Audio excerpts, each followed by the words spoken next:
Hello, everyone, and welcome to another Black Tower Podcast live stream. It's been a minute, and by a minute I mean at least a month.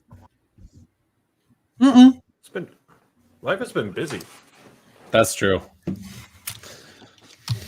We do a live stream right after the first episode, so it was like 3 weeks ago. Oh, are you getting echo? Oh, Everyone or me? Hey, Critter, thanks. Hey, thanks. That means a lot coming from one of our ambassadors. right. Indeed. So, everybody, we are live on YouTube, Twitch, Facebook, and Twitter. That's the other one. How did I forget Twitter? We just finished the And official watch party. I know, And- right? Mom's house.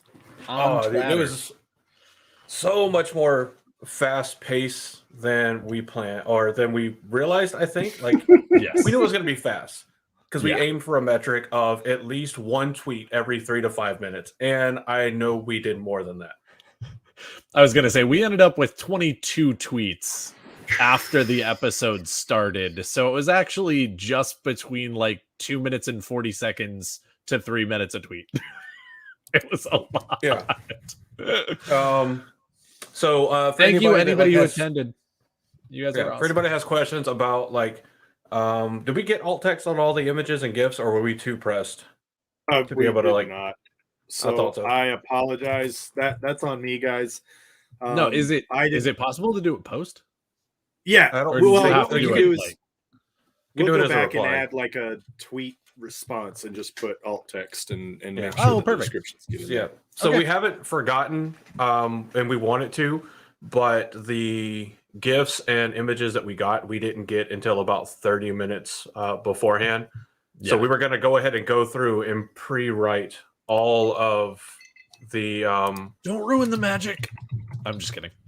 Yeah, we were going to go ahead and pre-write Ruin all the people's alt fucking text. 'Cause that was magic. going to be like the biggest writing part of it, and we just unfortunately didn't get a chance to do that. So, but glad everybody enjoyed it. So, and if you see some of the images and you want to go onto one of the comments and add the alt text as a reply to the tweet, by all means, go for it. Do it. We'll love you for it even more than we already do, which is kind of hard to Correct. say because every time we say we love you, we say we love you more. No, So- I actually legitimately feel that every single night we love you guys more than we did that morning. Yeah. So I think it's true every time. Even if it feels like it couldn't possibly be, I think it is. Yeah. So I'm okay, so I do want to show, and we are going to put up the rest. So we got a total of 25 stills from Amazon, and yeah, they took care of us. They were like really, nine really nine sweet. gifts, They I did. think. They were awesome. All the gifts and all of the stills that you guys saw in our Twitter stream as we were live tweeting the episode are directly from Amazon. Those are not pulled Yeah. from us, by us, or anything like that. Amazon actually provided those. So real big quick shout out and thank you to the Tweeter of Chaos. That was so awesome. Thank you It for was. including us. We had an Yeah. absolute blast. And thank you, Indeed. the person who shall remain nameless that we talked with Amazon. We're not going to say your name because people have ways of finding people, and we don't want you to get yeah. spammed with emails. But it was fantastic. Thank you so much. This whole thing started Sunday, as all great things with working with Amazon do. We got a DM on Twitter asking for an email address because they have something they'd love to talk to us about. And the rest is pretty much history from there. Emailed, we got the guidelines. If you haven't already done it, there is a giveaway for the watch party. You had to use the hashtag the Wheel of Time, and Amazon will go through and they'll pick 5 random people that use the hashtag to receive the gift. It's And correct. based off of the wording, it looks like it is the soundtrack for the show. It is one of the posters, one of the posters, and a book, The Eye of the World, signed by the cast. So the wording is a little odd. It sounds, based on the wording, like actually both the book and What the poster sanctuary are is signed this? by the cast. But the way that it's put in, it is possible that it's actually just the poster signed by the cast. But it sounds like it's actually both the book and the poster. So it's actually really exciting because, definitely the Eye of the World book that we got, that was like the silver one, is dope looking. And even if it's just sort of like the regular like the Amazon cover one, it's still pretty good cover art, and definitely getting that signed by like a majority of the cast, or at least, you know, the Emmonsfield Five and, you know, Rosamund and Daniel, like that'd be dope. So I will be jealous of the 5 people who get that. Yeah. I would pull up and show the images and GIFs here, but for those of you that have a ton of favorite Wheel of Time content creators that do post videos and stuff on YouTube, it seems like the algorithm is pretty good at grabbing even short things from the show. And we just don't do enough of that in YouTube to really be confident to do it or not. But they will be out there on Twitter. I think we're working on that right now. Yes. Also, we're figuring out how to do it. But if you break your arm or your leg and you get a cast, go to Prague and see what you can make happen. See if you can get it signed by the cast, because I will be super down to come up to your neck of the woods and take pictures. We'll be like, Wheel of Time cast signing, and everybody will be like, woo! And it'll just be more shoddy sitting there. It'll just have the wheel, like the great serpent eating its tail, like drawn on it, and then just exactly people signing. Yeah. So a couple things real quick, or one thing real quick before we start diving into episode 6. For those of you that are massive Wheel of Time fans, which you are because you're here, probably there is our annual WoT holiday charity stream, and by our I mean a bunch of content creators, starts this Saturday, tomorrow, December 11th at 7:30 p.m. Eastern Standard Time. It is a 24-hour charity live stream benefiting the Lightweaver Foundation. That is, of course, the foundation founded by Brandon Sanderson and I believe his sister, Jane, I believe. So that is happening tomorrow. And here is the schedule of all of the kind of hosts and participants. You can see they're broken down by hour. We've got WoT Spoilers, Fantology, Twatcast, Cool Story Podcast, Art by Memo is going to be on, Malkir's King is coming on, Angel the Bard of Time. We're going to be on from 10 to 11 a.m. Eastern Standard Time. And right after us will be Dusty Will, followed by North Harbor Podcast, Will Reads, Loyal's Book Club, Talk Around Riyadh, and then it's going to kind of close out with Watchinary. So, and that's not all of the content creators that are going to be on there. There's a couple others that I didn't mention because I don't want to just sit here and read through the whole schedule. Right. It is going to be on the Malkir Talks YouTube channel. So just youtube.com/Malkir Talks should get you right there. And you can already see the links for, I believe it's separated into 3 streams. So that way they're all recorded. We don't have to worry about, going over the 12-hour time limit and YouTube not recording it. So all donations are going to the Lightweaver Foundation. Just like last year, there's going to be some giveaways. Whispers on the rumor vine indicate that there's probably going to be something to do with Frosty Mugs. You'll have to tune in to find out exactly what it is and how to enter into that giveaway. But it's going to be a ton. His wife, sorry, not his sister. I believe his Jane is his sister, right? I don't know the answer to that question. I should know the answer to that question, but I don't. Well, actually, what it is oh yeah, like that. Look, okay. So Jane is the manager, I believe, for it. I know that Jane says, or Jane is one of the people that is. Jane is definitely Brandon Sanderson's sister, and she's one of the folks that we integrate with, and kind of coordinate anything we can with Brandon and Brandon's team for WoT Holiday, since it is benefiting the charity that Brandon and Emily founded, which of course is Lightweaver Foundation, believe.org. Indeed. But Jane, all of those Jane links says that she's done with Sergio. What?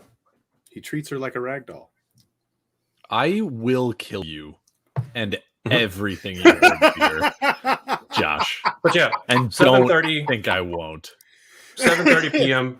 Eastern Standard Time, Saturday, December the 11th.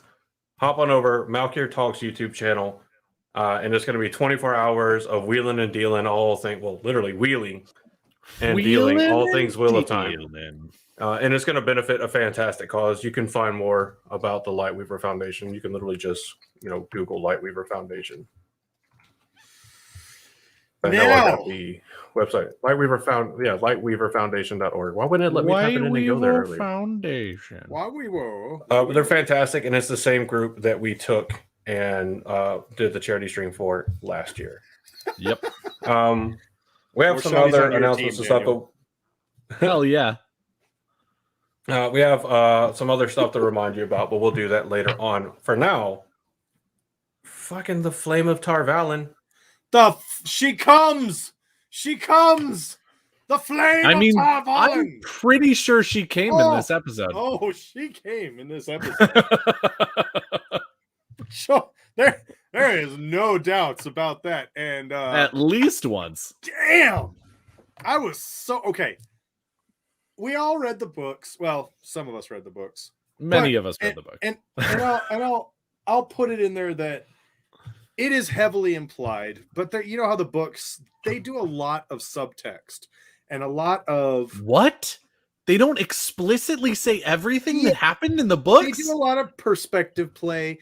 They do a lot of Aes Sedai plotting. And so there's a lot that's perspective play suggested, but there's also a lot. Yes, highlight the comment from one of our non-readers. He's working on it though. Ezio, you can do it, buddy. I love you. But Robert Jordan did a really great job of suggesting a lot of things. And in the books, it is suggested that it is known that they are Moraine and Swan are very, very good friends, and they're putting on a public enemy face to mask what they're doing. But whether or not they were lovers was I don't think it's theory. I don't think it's ever actually, I don't think that it's even hinted at. I think it's pretty much explicitly said that when they were in the tower together, yes, there was a relationship. Now, again, in the books, it has been many years since they have been in the tower, and it is at least strongly suggested that they have both grown apart from the other, given their I know Andrew doesn't know about this, but Josh that was a damn lie, because whenever somebody on Twitter decided they need to make a comment about how this was totally fabricated, I was the one that responded with the tweet, maybe you should reread Newspring. You should read Newspring. I love getting sassy with people to some degree on Twitter, but generally it's like one, maybe two comments. Right. But yeah, no, it is just wrong. It is at the very least heavily implied, if not explicitly stating. Yeah, suspicious amount. Critter coming in hard with facts. No, as I said, and I mean, like, again, you can, if you want to, you can kind of like gloss over some of that, because it's not like like Robert Jordan sits there and says in the text, and then they fucked. Like, he doesn't do that because nobody who's a good writer says that. If you use the phrase one thing led to another as a writer, I will slap you across the face. Your whole job is to tell us what the one thing that led to another is. What was that? Dalen and him making a reference to, she walked into the room and breasted boobily. Yeah. Yeah. Fuck that. Stupid. Anyway. But yeah. So it's extremely heavily implied, if not legitimately like explicitly stated, that they were together to some degree. And not a small degree in the tower when they were accepted, possibly when they were novices, and even when, like, right after their raised sisters. But of course, Moraine almost immediately leaves the tower after she's raised a sister, and a lot of things happen between them, or a lack of between them. A lot of things happen in their lives apart between the time that they are raised and she leaves and the time that she comes back and things are happening. And so in the show, I like that they're going ahead and leaning into that. By the way, if you hear a weird noise, so we did our dirty Santa thing at the office today where I work, and the gift I got was this handy dandy taint dispenser. But I can't show it on stream because you could probably put your finger over it, be like, "Look here." Oh yeah. Can we? Let me see if I can. Why can't you show it on stream? It's a small person. Yeah, no, I understand now. Dispensing taint from his taint. Not quite. I think you need to see a doctor, Josh. That's not what's supposed to come out of that particular appendage or orifice. I like your funny words. I like your magic words, funny man. So Wait, your funny words, magic man. Reverse Moraine it. and Swan are married now, right? Like, can we all just agree 100% on that? No. Moraine and Swan are married now. They're not. Yeah. As much as I want that oath rod ceremony to be them getting hitched, it's not. It is. It was but the most heartbreaking wedding in literature. Yeah.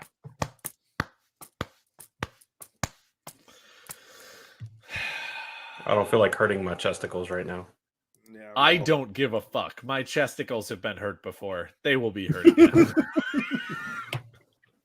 No, let's start from the beginning of the episode, kind of like we did with the tweets and stuff. To go there. I was just the stone of Tyr. At least the ankles of it are fucking sexy. We see the whole goddamn that's a body cankle of a stone of Tyr, but those ankles, though. The cankles of Tyr. I think at most we see up to the knee. I like to think that it's way taller. Don't you architecture shame? I mean, I'm not. Well, how is that a shame? I'm just saying. No, not you. Him. No, he was talking to me. Cankles. This Cankles motherfucker over here. I mean, I did too because I made the Bill Clinton joke. That's a cankle.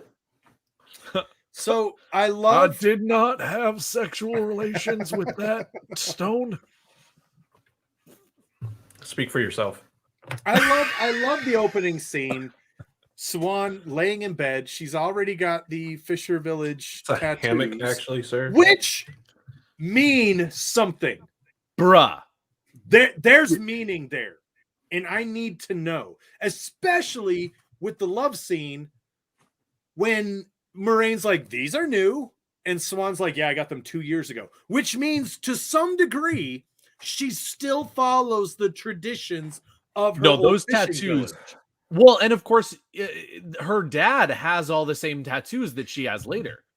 So they are some kind of family clearly thing. Some kind of family thing or lineage thing or socioeconomic status thing or something. I don't fucking know, but it's clearly like familially passed, and I believe that or culturally passed or whatever. A Maori tradition where you have your heritage and your feats of honor that are tattooed into you.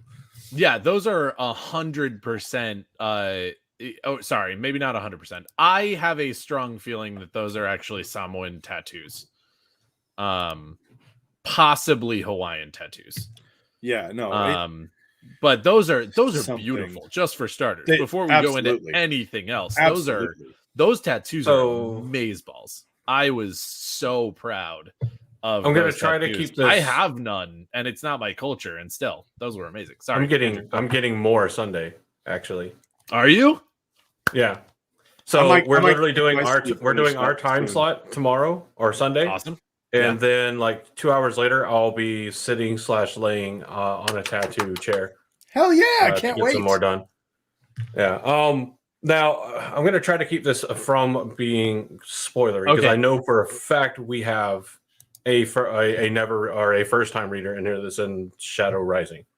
Also, I think this was probably in the episode, but more shoddy. Our fact checker Mail is calling something out. I'm actually pretty sure that they're Hawaiian at this point, because if they're actually Swan's tattoos represent her, culture and tell the stories of her life. That sounds almost exactly like, for example, the story of Maui's tattoos in Moana, as well as a number of other Polynesian friends that I have. And like Dwayne The Rock Johnson is on record as saying that he has a number of tattoos that also represent his story and things like that. So that's actually definitely a Hawaiian, Polynesian, Pacific Islander kind of tradition, is to actually get inked out in like the story of your family, and I think that is so cool. I love that shit. So without getting too far into it, later on in the books, from the point we are in the show, there is another culture that is very notable for their tattoos and their affinity or affiliation with the sea. Yes. So it could definitely be very much inspired by that. We know how cultural exchange works. Like what culture is that? I wasn't going to say their name because we don't know the name in the show yet. But it's the old tongue name, so people don't know. I mean, fair. Fair. But I mean, technically, then Ashaman isn't a spoiler, dumbass.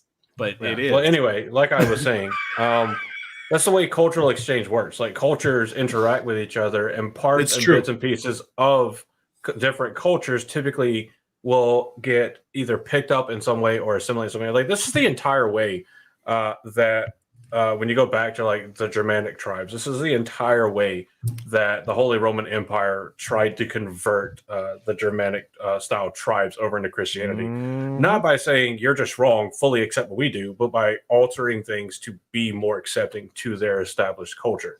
Right. Well, it's one of the reasons that we have. There's a reason Christmas is in December. Yeah.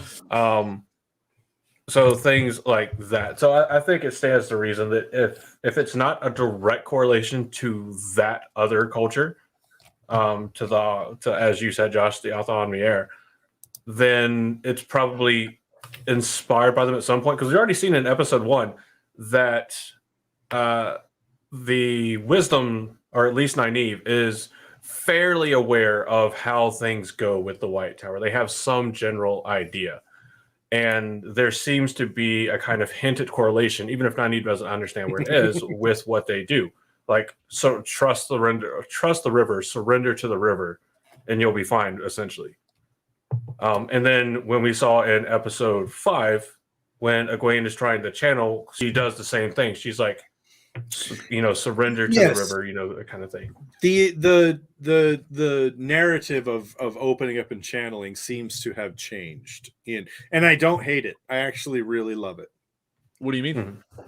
In the books they talk about a rosebud opening up to the light, and in the show they talk about a river accepting the current and flowing with the current.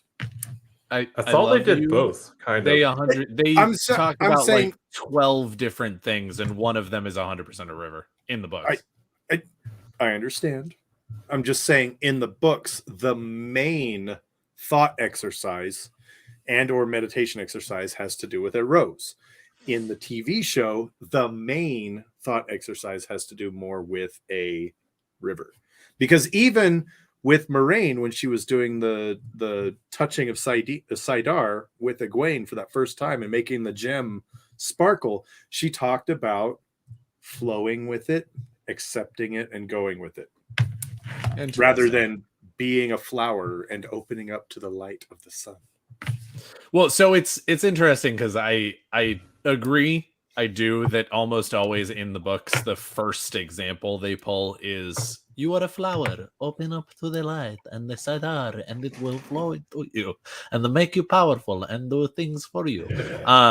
But like Nynaeve gets taught like 7 different ways, because they're like, okay, one of these trying to get through her fucking stick.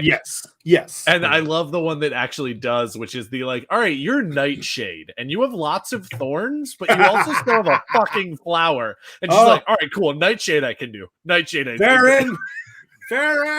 Baron. Okay, so we have Swan as a young child. She's got the tattoos. I love that her dad wakes her up and he's like, hey, the fish are kissing the water. And she's like, let's go catch them before some other bastard does. I love that. It makes me happy. I love just the blue collar, dirty hands, like we're fishermen. We've got to go catch fish for our living. They go out, they go fishing. Pause for a second before they actually go fishing. I mean, Andrew and I already made this comment, and of course, we also tweeted it out as well about the music, because all up to this point, there is sort of I mean, like, there are definitely different musics. It's definitely, you know, oh, here's a little bit more of the Two Rivers theming. Here's, you know, a little bit more of the like traveling feeling, all of those different things. But if we're being completely honest, whoever's doing the composition for the music has a general theme that hasn't changed that much. There's definitely been different musics and different things, but it's been all enough of the same through line that it all feels similar. Yes. Enter episode 6, where they're in tier, and it immediately feels different. Done an amazing job with the score of this. Lauren Balfe has done a lot of it, and there's also Robert Berry, I think. So hit the like button if you like the soundtrack. I might be something completely. Yeah, I know it's a way of garnering likes. Not Robert Berry. But... he did a lot of different music for it. So sorry about that. Don't fucking crucify me.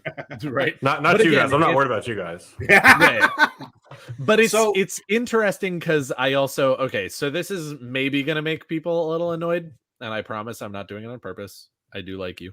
But it's so funny in some ways. There were a number of people who made the comments on the Frozen movie, Frozen 1, where there was this like very Celtic, very Norwegian like music thing at the beginning, where there were all these guys like fishing in the ice and grabbing ice and whatever. And then of course, like even you know, the How It Should Have Ended video on Frozen like starts with the thing, and it's like, this doesn't fit anywhere else in the movie. And it's hilarious. But it reminded me so much of that in this episode, because it just starts that way, and then of course later they do callbacks, and it's great, and I love those callbacks. They're fantastic, and it's why the episode actually kind of works. And Frozen's a fine movie, but that like part still always bothers me. But anyway, this one does the callbacks of the music later on, and you're like, oh shit, nice. But it is definitely one of those things where like the episode starts and it's a little jarring, because you're like, this is not the same as last episode. And like, while I'm not mad at that, and I don't want every episode to be exactly the same, like, what's going on? And then you're like, oh, completely different culture, completely different people. We're in a completely different time right now. Like, all of this is different. Nothing is the same, except that they're still on the same continent. Like, that's the only fucking thing. And it's still the same. I love the interaction between Swan and her father. Oh, it's fantastic. I mean, and Brendan. The feelings. Okay, the feelings when he's saying to her, I'm sorry, you've got to go. And he says, God damn it, SEO. Hey, thank God we've got naked HD XYZ girls here. Streamer recommends. Yes. No way. Oh, I love it. We've made it, guys. We're famous.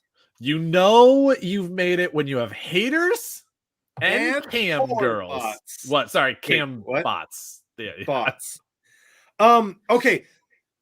For him, okay, there are two things of this interaction that I find to be positively masterful.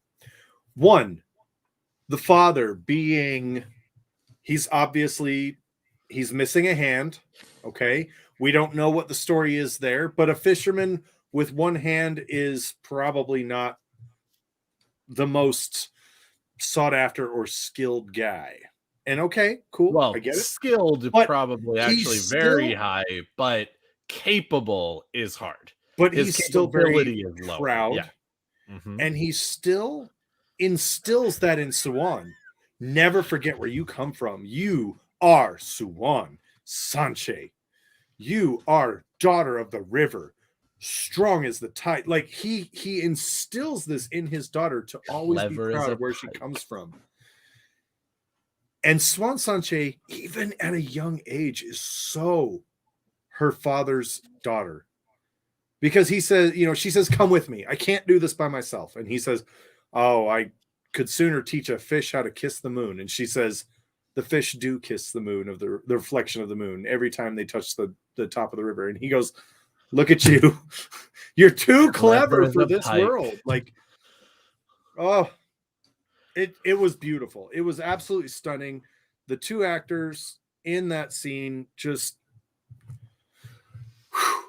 moving. Well, and of course, we were definitely on so many levels. We've known about the casting for young Suwon since the very beginning. Maybe not the very beginning, but very early on. And we've been waiting in some ways, not on bated breath or anything, but at the same time, like, we've definitely been very interested in, okay, what are they going to show from Suwon's early life? What are they going to introduce that requires a young Suwon? Yeah. And we got it. And it was so much better than I think anybody. So good. Let me just say the fact that right now we know that Critter is chatting in between playing Halo Infinite. Like, I already loved you as a content creator before. You just gained like a ton of points. Like, I've still got to get the game and play, because I remember playing Halo like as a kid. That was the first game I ever played that was over like a PG-13-ish rating at a friend's house, and we had one friend whose mom said he's not allowed to play.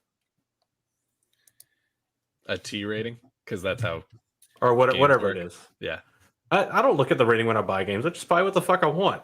I'm a man. I'm an adult. That's right. I can do what I want. I'm an adult. Right. But yeah, like, and as soon as the guy's mom was like gone and left the driveway, like, the kid's parents were like, fuck them. This is Russia. And we just started playing. Fuck that bitch. This is okay. Yeah. That mom used to be a drill sergeant for the army. She was fairly strict, but she evened out later on once she realized there was no hope. I mean, what? Anyway, that's awesome. I hope you're enjoying your Halo matches. And you're winning. Are you winning, son? Are you winning? Or in the words of Suwon, are you winning, daughter? There we go. So then dude, it's such a heartbreaking scene. Like, it's so, I get it, because like when I think back on my early relationship with my dad, he's not a bad guy. But he had a brain tumor that we didn't know about. He is a bad guy. Yeah. He had a brain tumor that we didn't know about, like non-cancerous. And it was on his right temporal lobe, which does affect like your emotions and your feelings, that kind of stuff. Mm-hmm. So there were plenty of times as a kid where I'm just a dick. And so like I look at like a young child that's like having to leave their dad, and there's a little bit of resonance there, because I'm like, yeah, of course I knew my dad and I grew up with my dad, but it wasn't the best childhood relationship. Sure. As fantastic as the guy is, and things are a lot better now, especially once they confirm that he has a brain, that they removed the tumor. Dad, if you happen to see this, I love you, and you used to be a dick. We're good. We also love you, Andrew's dad. But I'm a little indifferent. He's a really good cook. Like, next time y'all are down, I'm gonna have to get him to make some of the crock pot macaroni and cheese. It's incredible. Oh, fuck yes. It sounds incredible. So I mean, I think we can all we haven't even made it past 5 minutes through the episode. I was about to say we need to get into this. So I think we can all agree, guys, we're taking it slow, amazing, because like it was like a nonstop Twitter storm. Like, it's Joss and they're like, I'm typing the tweet now, and I'm like, cool, I think we should use this GIF or this still. And then like somewhere, like I didn't even have the Zoom call up, Daniel hops in and he's like, oh yeah, this is going great. And we're like, hi, we have no time to really talk. It was the best kind of busy. It was good. Amazon, anytime. No, seriously, like anytime. And we like don't 5 mean minutes that, from now works for us if it works for you. Yeah, we don't mean that in a like, oh, give us more screen time way. Like, no, anything that we can do to help. Literally anything we can do to help. Right. And let me just say on that note too, like, not to go into too many, because I'm not going to go into details about it, but working with them and just how cognizant and courteous they are to work with, like, it's true. It's incredible. It's awesome. Anyway, moving on. So so heartbreaking.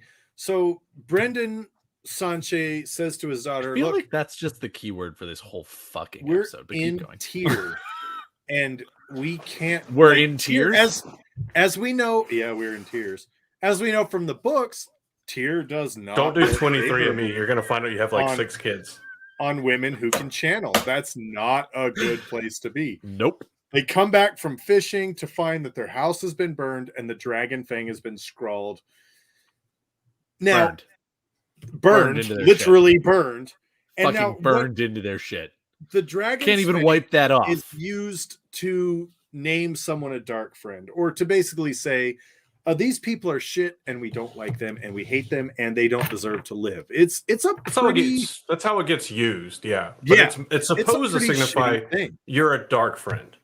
You're Yeah. doing the same fucky shit that all of the men that could channel after the Yes. breaking of the world and after did. You are because- actively participating in a course of action that will lead to the detriment of the world and society, rather than doing the rest of us and being good for society. which is pretty essentially much what I mean. how I tier like all of the views disdain that you channelers. put on that because fuck that shit. So that's essentially when how he tier says- views channelers. Yes, in all forms, which makes me surprised that the Lords of Tyr don't have a closer alliance with Amadisia and the White Cloaks. I mean, okay. But Well, we they're also a know potential that the challenge White to their Cloaks power, are so- the worst. They are, And so The it's entirely possible that the worst! Lords of Tyr are like, yeah, but fuck those guys. So like we align on this one thing, but also fuck those guys. But I mean, if you're the lords of a land and you already have seen what this group That's has it. done to the land they've moved into, Yes, and you know that they vie and try to challenge and take all of your power, you're not necessarily going to pull a creed and welcome them with That's open true. arms. That's true. So we end this interaction with Brendan saying to his daughter, "Look, you can't stay here. You are not safe here. You will be safe in the tower. Go. You I don't have want to go, father. She does not want to go, indeed. She wants to stay with her father. She doesn't mind if her father comes with her, but that cannot happen." Then, as she sails off in the boat, It doesn't have any sails. She pushes it. Sail as a verb, sir. Yeah, it needs a sail. The to actually use screen the verb, pans you up, dumb and dick. we get a glimpse of the Stone of Tyr. Oh, we get a full frontal of the Stone It of Tyr. We get a was glimpse at 108 beautiful. at the beginning, but fucking we get full frontal at the end, and it's gorgeous, darling. It's gorgeous. It is. It really is. It's beautiful. So then of course the absolutely amazing opening goes through. Like, I love the opening. She stabs her way down there. I mean, As foreshadowing for how Suan deals with most of her problems for a number of years. that she do. But I love that, I love the opening. I love the weave, the huge gigantic loom weaving these amazing and incredible patterns. The graphic interpretation of the weaves of the wheel, like it's exactly what it is, and it's weaving out the pattern of ages. What?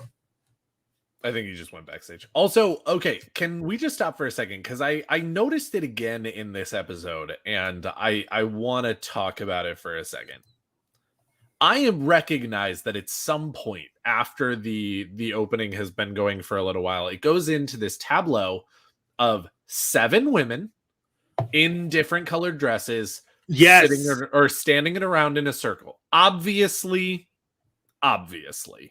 we all know that is, a sister for each Aja, right? It's basically making the at least claim and the right one for at least this point in the series that this is the important thing right now. 7 women who can channel of different Ajas in the tower. This is going to be kind of the focus of at least season 1.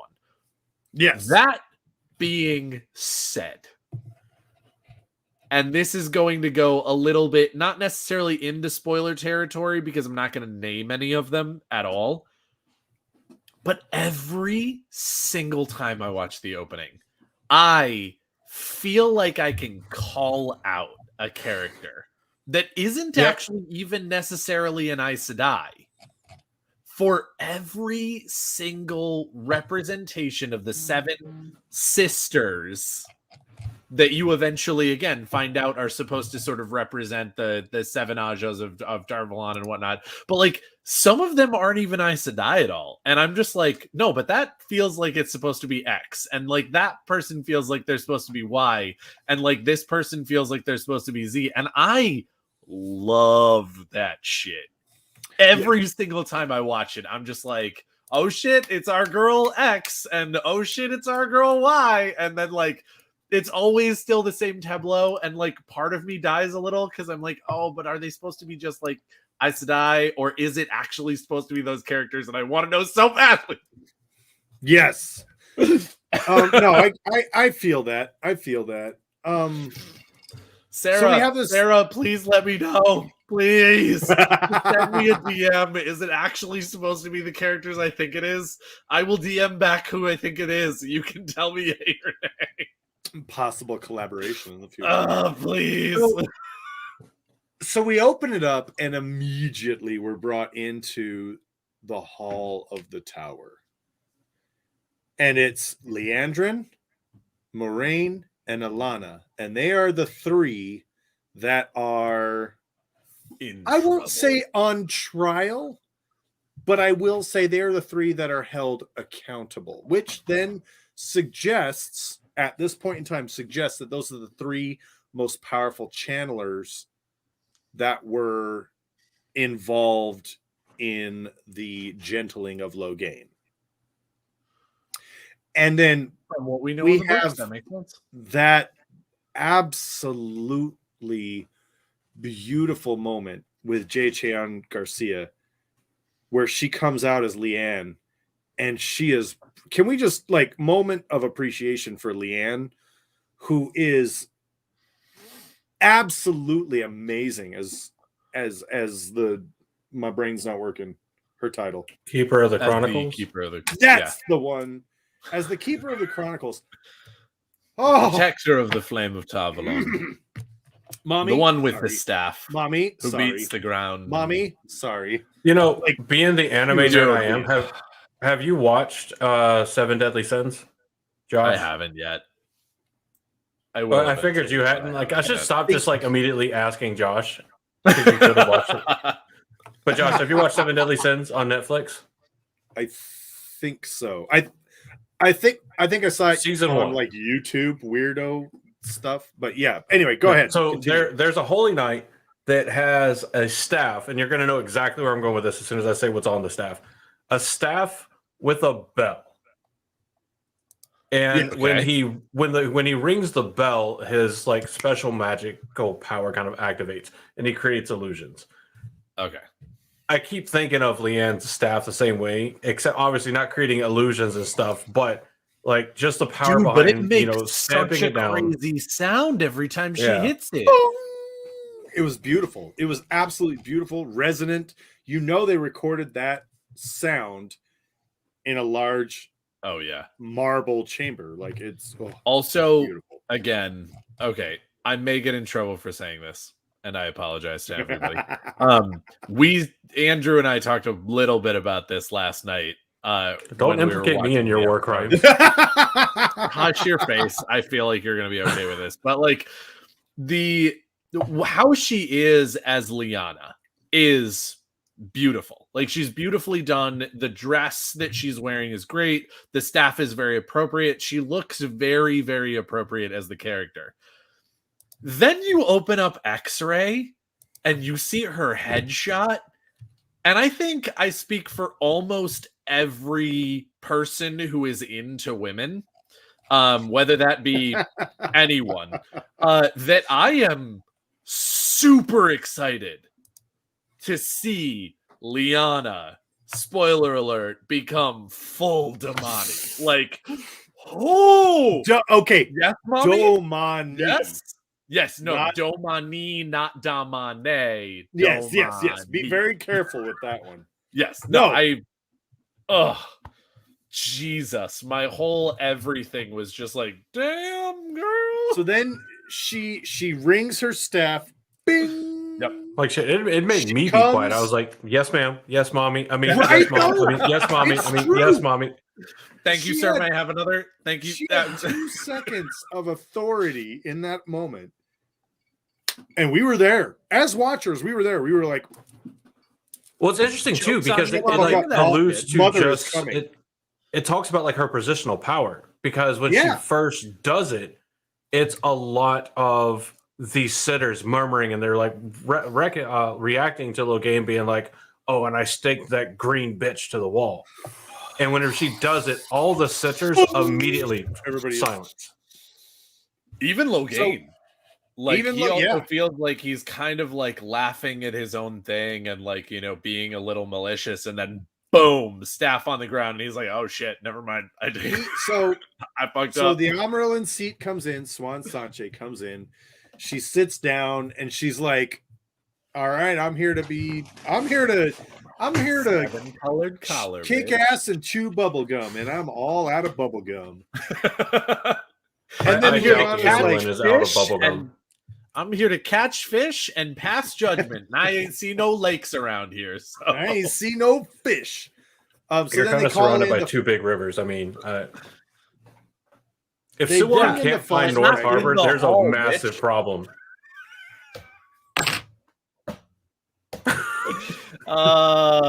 hard agree. She literally my has guy. one of the best maps of reference. So On your knees.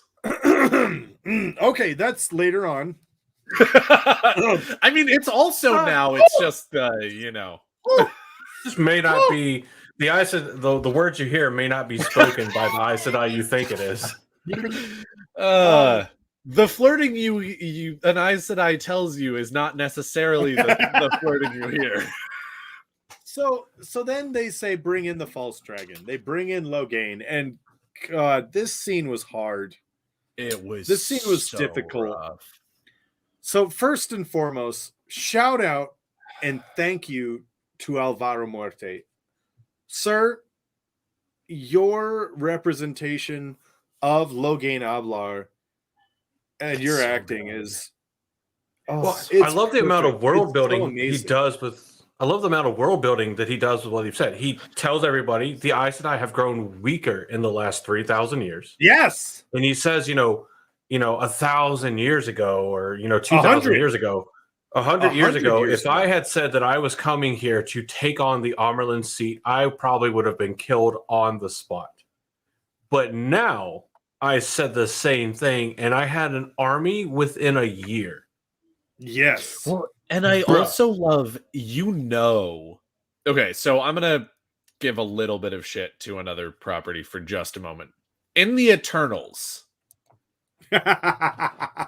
they use the word centuries and millennia, those 2 words, way too many times in the movie. And they are super inconsistent about their timelines. They'll regularly say, "Oh, we were together for like 5,000 years," and then it'll like show flashbacks of them like getting together like 2,000 years ago, and you're like, "Fucking lies! Get the fuck out of here!" But or at least I know, and I think most people who have read the books and also seen the show are aware that Sarah Nakamura was in that room when they were writing that line. Oh yeah. And they went, "Oh, should we go ahead and put like 1,000 years or like 2,000 years or like whatever to make it like, epic and like a lot of time?" And she was like, because that was Arthur Hawkwing time. And he said that shit. And then he marched on the White Tower. And then they were like, "Oh, okay, so what amount of time could we use?" And Sarah was like, 100 years. Totally good. You're great with 100. Yep. Make it 100. And they were like, "All right, cool, Sarah. Thanks, Mom." Like It was insane. So then Logain he baits them. He baits them. he does. And I have to admit, like, honestly, again, as you already said, Logain, Alvaro Muerte, you are doing such a good job. And if I'm being honest, the first time you said that line, right from the start, I thought Logain was 100% serious, and he was absolutely just being a douchebag in the Hall of the Tower. And then when it turns and Swan sees through your deception and, you know, knows immediately what you're trying to do, Right. and then of course you give the game away once you're caught, fuck my heart, fuck my acting skills, fuck my everything, because like I absolutely believed that you were just being an ass, but it's not. It's absolutely baiting the Aes Sedai. It's absolutely like, kill me now. Absolutely kill me now. I want to die. I want to be done with this, and this is the fastest way to make that happen. Like, fuck. He looked up and he said, now what they'll remember, even with your pathetic little parade, was that one man took on 9 Aes Sedai, and I still staked that green bitch to the wall. Like, he was not being kind and or gentle with his words. He was absolutely rolling a charisma check to get them to kill him. And Swan was not having it. She goes, "Ugh, you child. Manipulation is our strong suit." Right? That's us, buddy. I love what Morshadi said in the chat, that Sarah was there every single time they did the hall scenes. She was there to make sure that they observed the dream. Now, for those of you who don't know, Sarah was the original Moraine, and she was in a fan-made thing. She wasn't actually originally cast as Moraine. I mean, she will still forever be our Moraine, but also like it wasn't actually a casting. I just want to make that clear. No, Sarah, you are Moraine in here. But anyone who's like, wait, what are you talking about? Rosamund's always been like, you're right. You're right. I hear you. I get you. You're right, but you're also wrong. In here, Sarah. So then we get Logain. You know, one of the things that I wanted to point out was Logain is brought in chains, and the Amarillan's like, is he a threat? Like, really? Is this where we're at? Do we need to do this? Are we so scared of this man? He's been gentle. He's not a threat. Actually, Andrew made a really good point, and I loved it, that this is a moment when she goes ahead and says, take off the chains, where it almost actually feels like she's going to be a little gentle with him. Yeah, pun not intended. Exactly. She actually seems like she's going to be nice. Not like sassy, like, he's been gentled. Is he like even a threat to us women? But it's like, he's not a threat. Let's give him a little humanity here.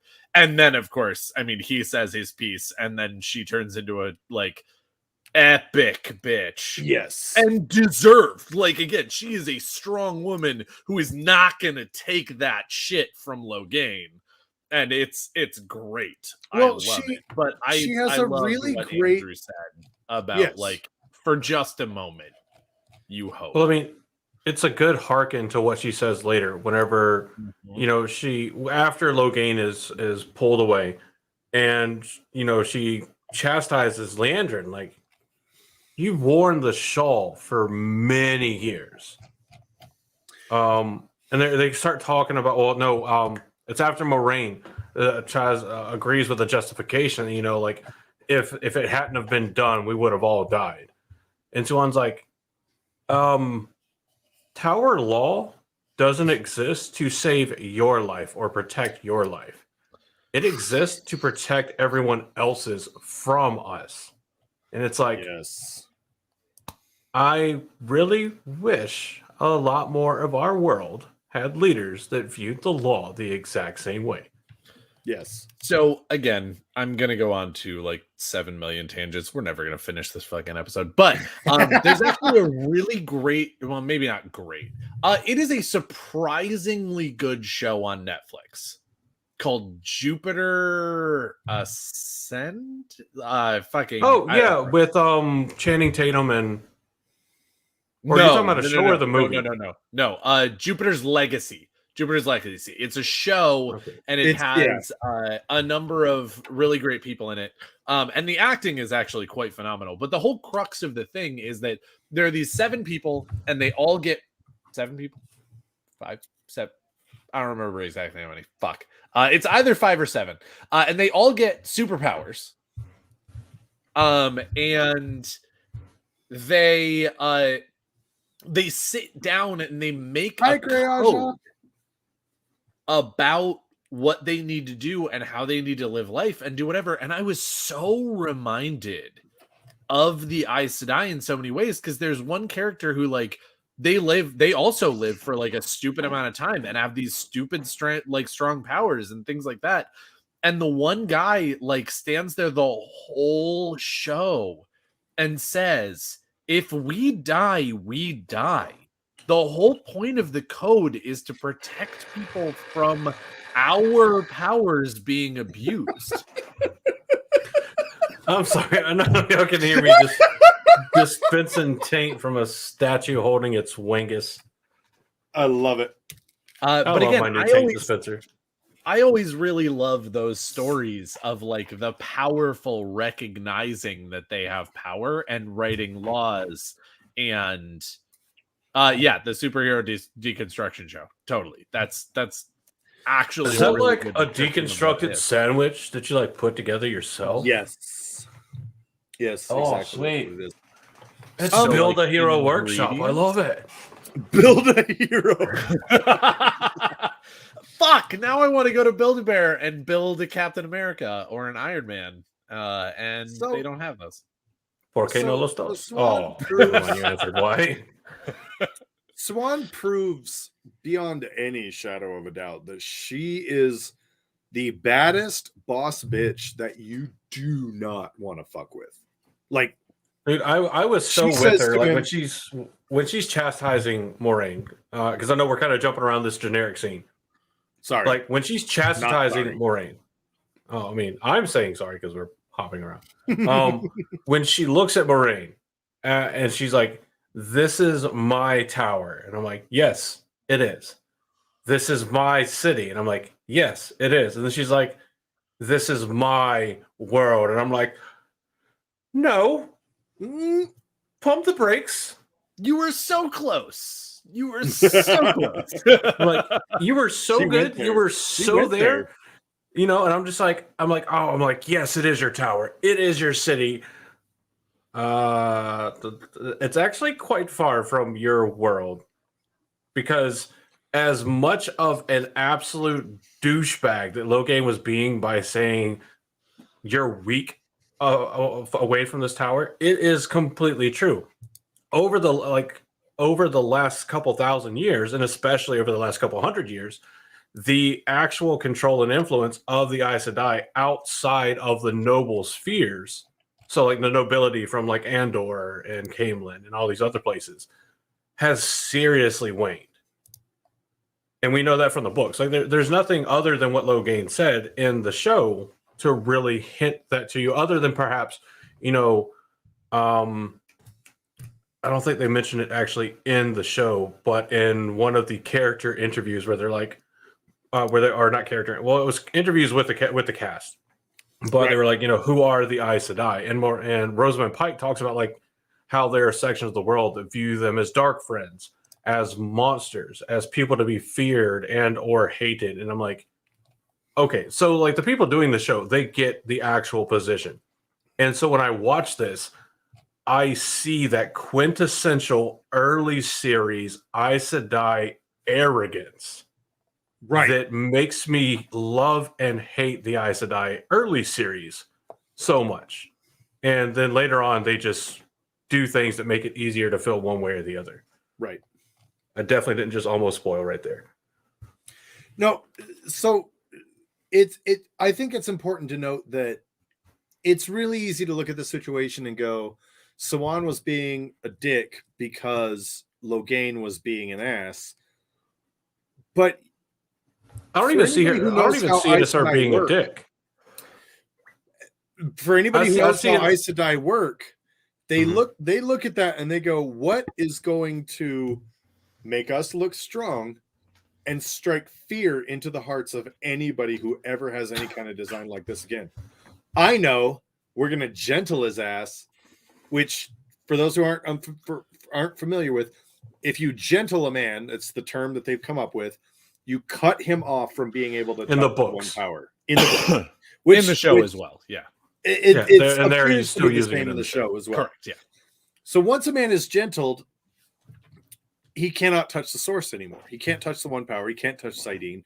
And yes, But Saidin importantly, and the is reason corrupted. that it's so horrible is that he can still feel the power. he can still but feel he that can it's never there, access it. but he can't access it. And it's like literally someone holding the most delicious food you've ever tasted in your life right in front of you, just out of reach, and never letting you have it, and never letting you eat anything else.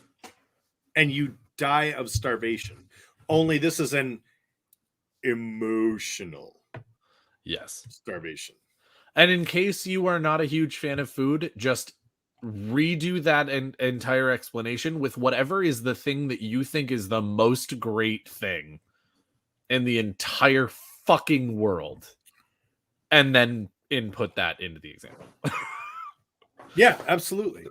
So it's a really terrible way, by the way. They're assuming this is what you're doing, Gene Nicholson. It's a very ineffective way of putting in a link.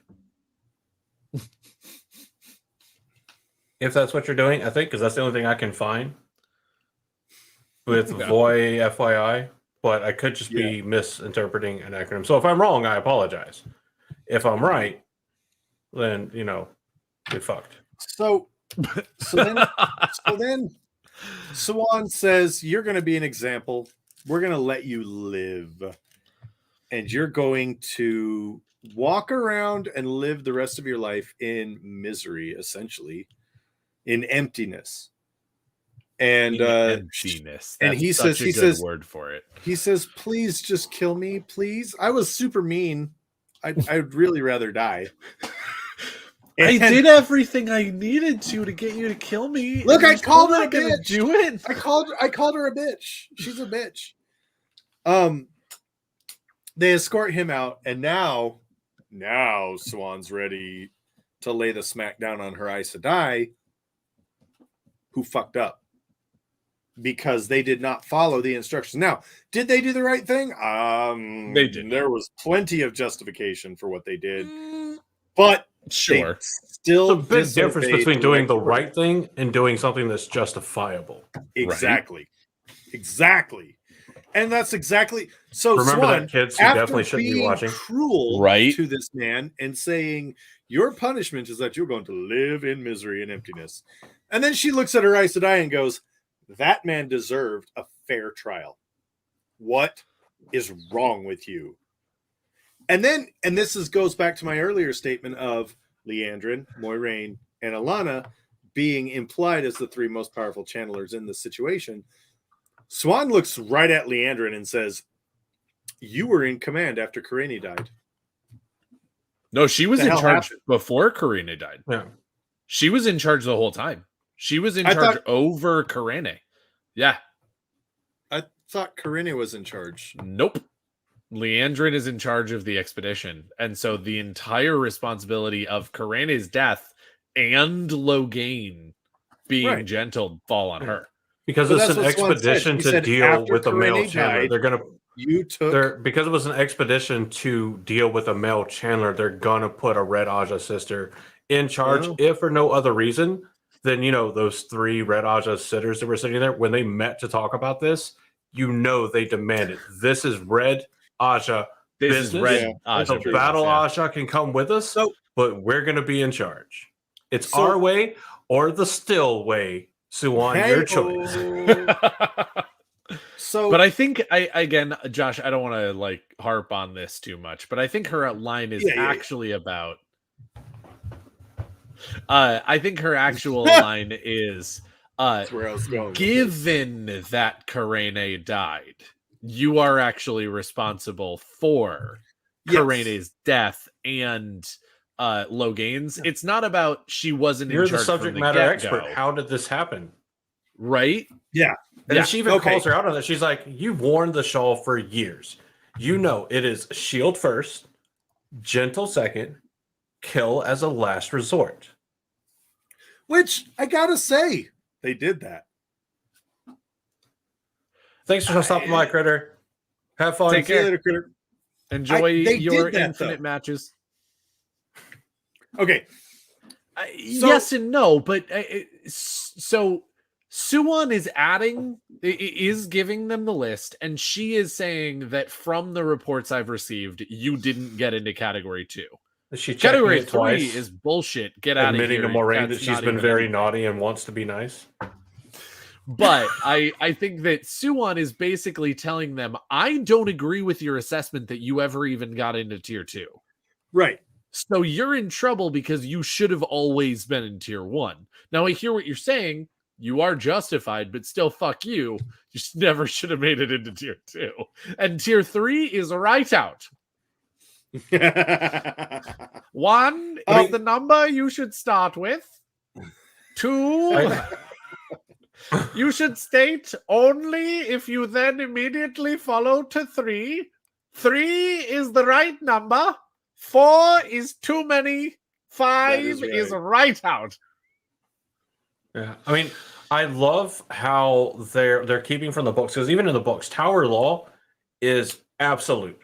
There is no yes, but there is no whatever. Now you can still justify your actions and show where the breach of Tower Law was justified, but I firmly believe that Suwon believes that the gentling of Justified, this battlefield justice, was justified, but also recognizes that had the subject matter fucking experts that were there been doing their subject matter expertise, it should have never come to that. Right. Well, and of course, I do also legitimately believe that the way that Tower works is, as you said, Andrew, it is absolute. You will get penance. You will be punished. You will take the consequences of breaking Tower Law, regardless of the circumstances. It's going to happen. It is 100% going to happen. Now, how bad your penance is does hinge on how justified your breaking of Tower Law was. You will still get penance, but how... We didn't see Leandrin's penance, for example. And so it does seem like Leandrin gets punished because she broke Tower Law. Now, Suwon is smart enough and intelligent enough and worldly enough to recognize that just because you break Tower Law does not mean that you get stilled immediately or, exiled immediately or whatever the case may be. There are varying degrees of penance based on how justified you were. But you will get penance. You're going to get penance every time you break Tower Law. I will penance the shit out of you. I will penance the shit out of whatever you do. So she even says to Leandrin, you're having penance. We're going to penance the hell out of you. And Leandrin's like, but Moraine, like straight up. Oh, just like the fucking passive aggressive is like, oh no, it's fine, mother. I'm just curious that you don't care about the girl. As if like, oh, how do you not? It's such a jab. It is maneuvering to blame your political opponents and draw attention from yourself. But it's also a shot at Suwon. And she does it more clearly when she later mentions, like, or does Mother say that she doesn't want to question Moraine because she too used to be Blue Aja. She's like, how did you, like, Leandrin is basically in code saying, how did you, as a member of the Blue Aja, with another Blue Aja sister there, have no fucking clue? Like, there's so much political maneuvering. And if they make a certain other political sequence in the series even half as interesting, a lot of people are going to enjoy it a lot more. Oh yeah, and I love they are portraying the Aes Sedai so perfectly right now. They really are.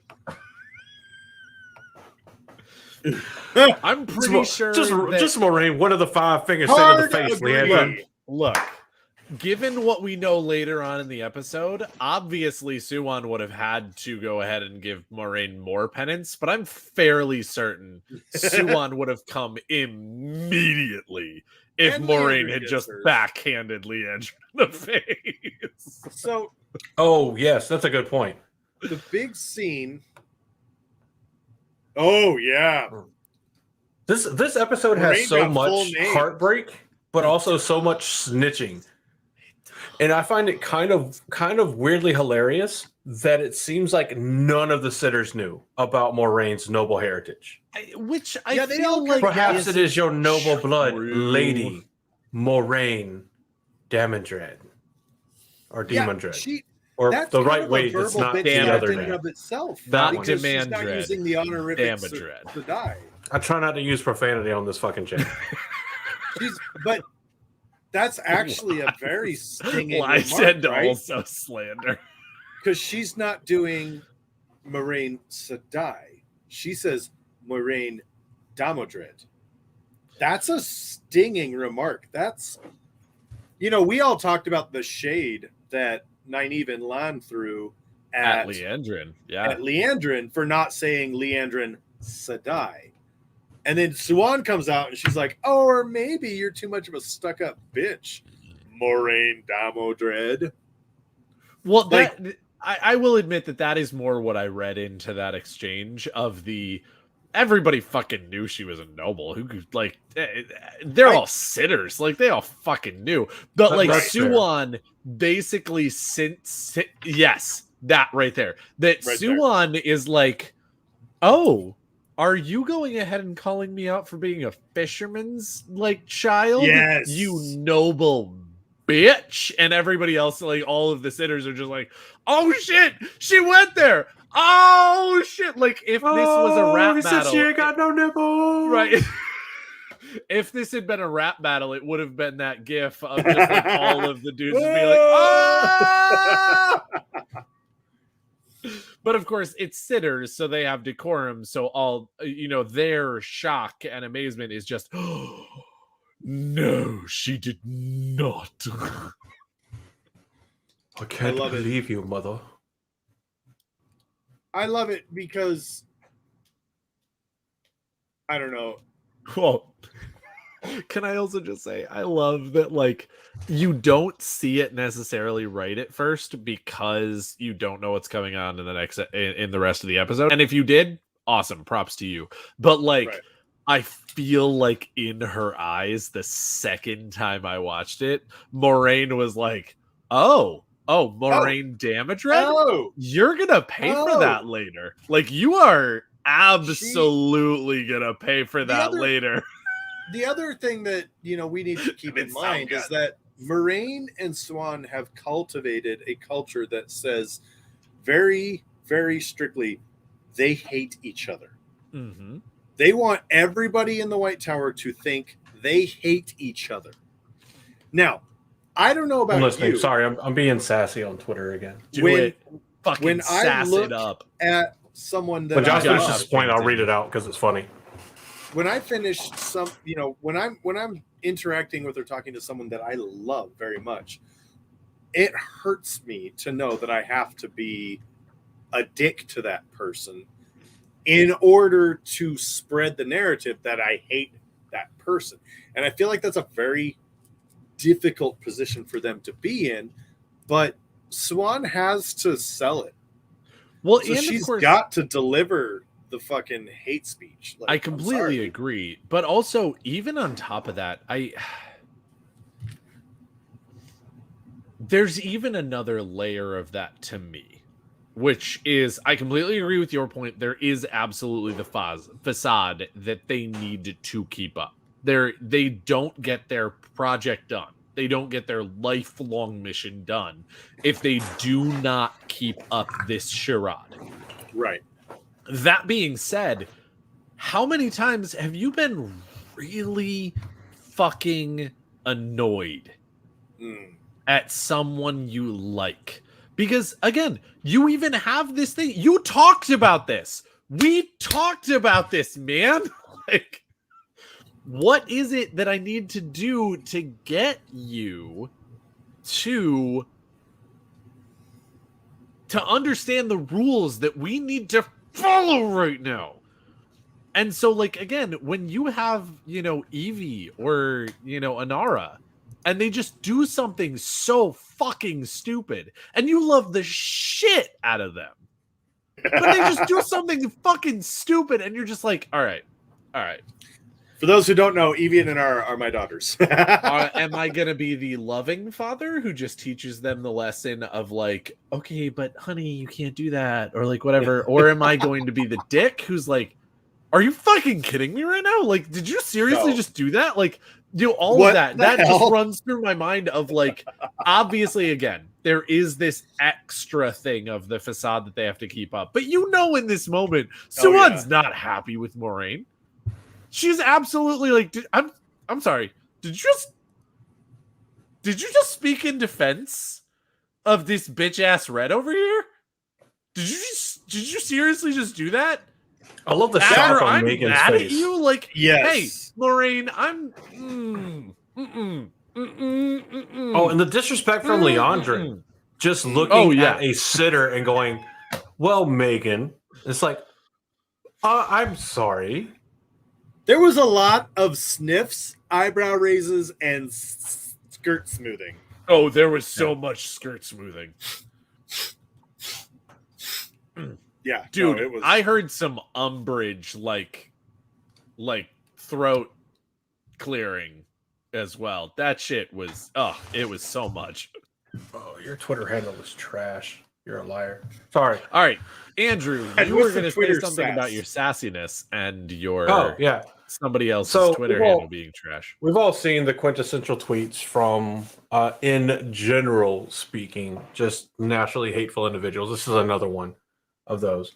That just like, the show's horrible. Rafe has completely ignored the source material. It should be called the woke crime because they can't stand any opinion outside of their own, sequestered trailer park in Southern Alabama. I mean, they don't accept other opinions. Nothing against Alabama or trailer parks. Calm the fuck down. A little bit against trailer parks. Not Alabama. I don't Alabama's have fine. anything But, like, against trailer trailer parks. parks. Come on. Get See, I'm the shit. exact But it was most of the WoT Nothing fandom. against Alabama, but nothing. Against Most of the trailer WoT parks. fandom hate the show. Only those that Amazon is paying to like the show support the show. Where the fuck is our check? Yeah, right.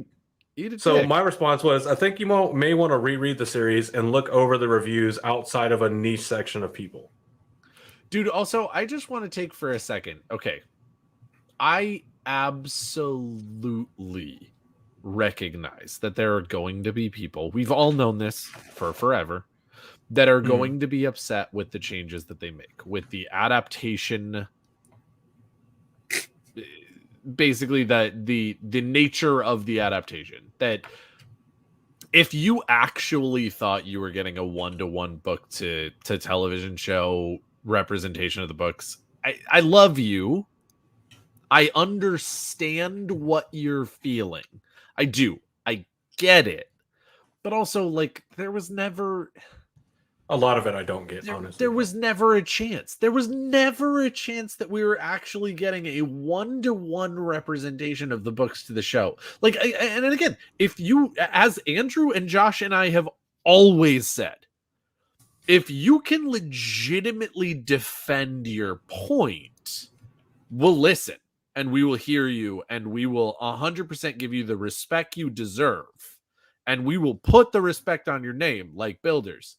But at the same time, I read so many of the reviews last night that are all just like, this isn't even the books. And you're like, yeah, it's not. It's not the books. I'm glad that you realize that this is a television show, and it's not. I mean, here's the thing. Yeah. For a lot of folks that are coming out and saying, well, but sorry, actually, real quick. I saw Yes, so many Daniel, comments. continue. I saw so many comments about it would be nice if the showrunners and the producers actually read the book. That was the one that really pissed me off. Oh yeah, Because again, I get that it's not 1-to-1, but that doesn't mean they didn't fucking read the books. And if you do any research whatsoever, you know that they did read the books. There is a person whose entire fucking job is to stand in the room and be like, I have read these books a lot. I understand them to my core. Harriet fucking McDougal is in my corner for understanding these books. We need this. We need this. We need this. We can, change this. We can change that. We need to do a faithful representation. But she's standing there going, does this match the books? Does this not match the books? Does this match the core of the books? Does it whatever? That's her whole job. That's her entire job. If you are not understanding that the changes that they have made have been because they think it's the right thing to do, and you think it's just because, they haven't read the books, eat a fat chode. Eat a giant bushel of dicks. Because you absolutely have not done a single Google search about anyone involved in the show. Just because you don't agree with the changes does not mean that you can talk shit about these people who are putting their entire heart and soul into this series. Anyway, sorry, Andrew. I needed to say that out loud out of my human mouth so that people can hear it, but it's definitely your turn now. Yeah. So, with this one, a lot of these comments are coming from people that are saying that they are massive fans of the book series. Which, if you're a massive fan of the book series, you've been paying attention online more likely than not, at least for a year. And there has been an abundant amount of, hey, this is how you should think about the adaptation. Hey, we have to make cuts. We have to make some changes. We have to do things differently to make it work for TV. There has been, at least for me, 3 whole fucking years, going into the 4th year now, of cautions of if you expect a 1-for-1 remake, you shouldn't. Will be disappointed. And in fact, the one thing we have seen that has tried to be a direct 1-for-1 remake is regarded by the entire fandom and Robert Jordan from his own mouth as the worst possible adaptation of The Wheel of Time to ever disgrace TV. So if you're going to say that this adaptation has RJ rolling in his grave, 1, you're dumb.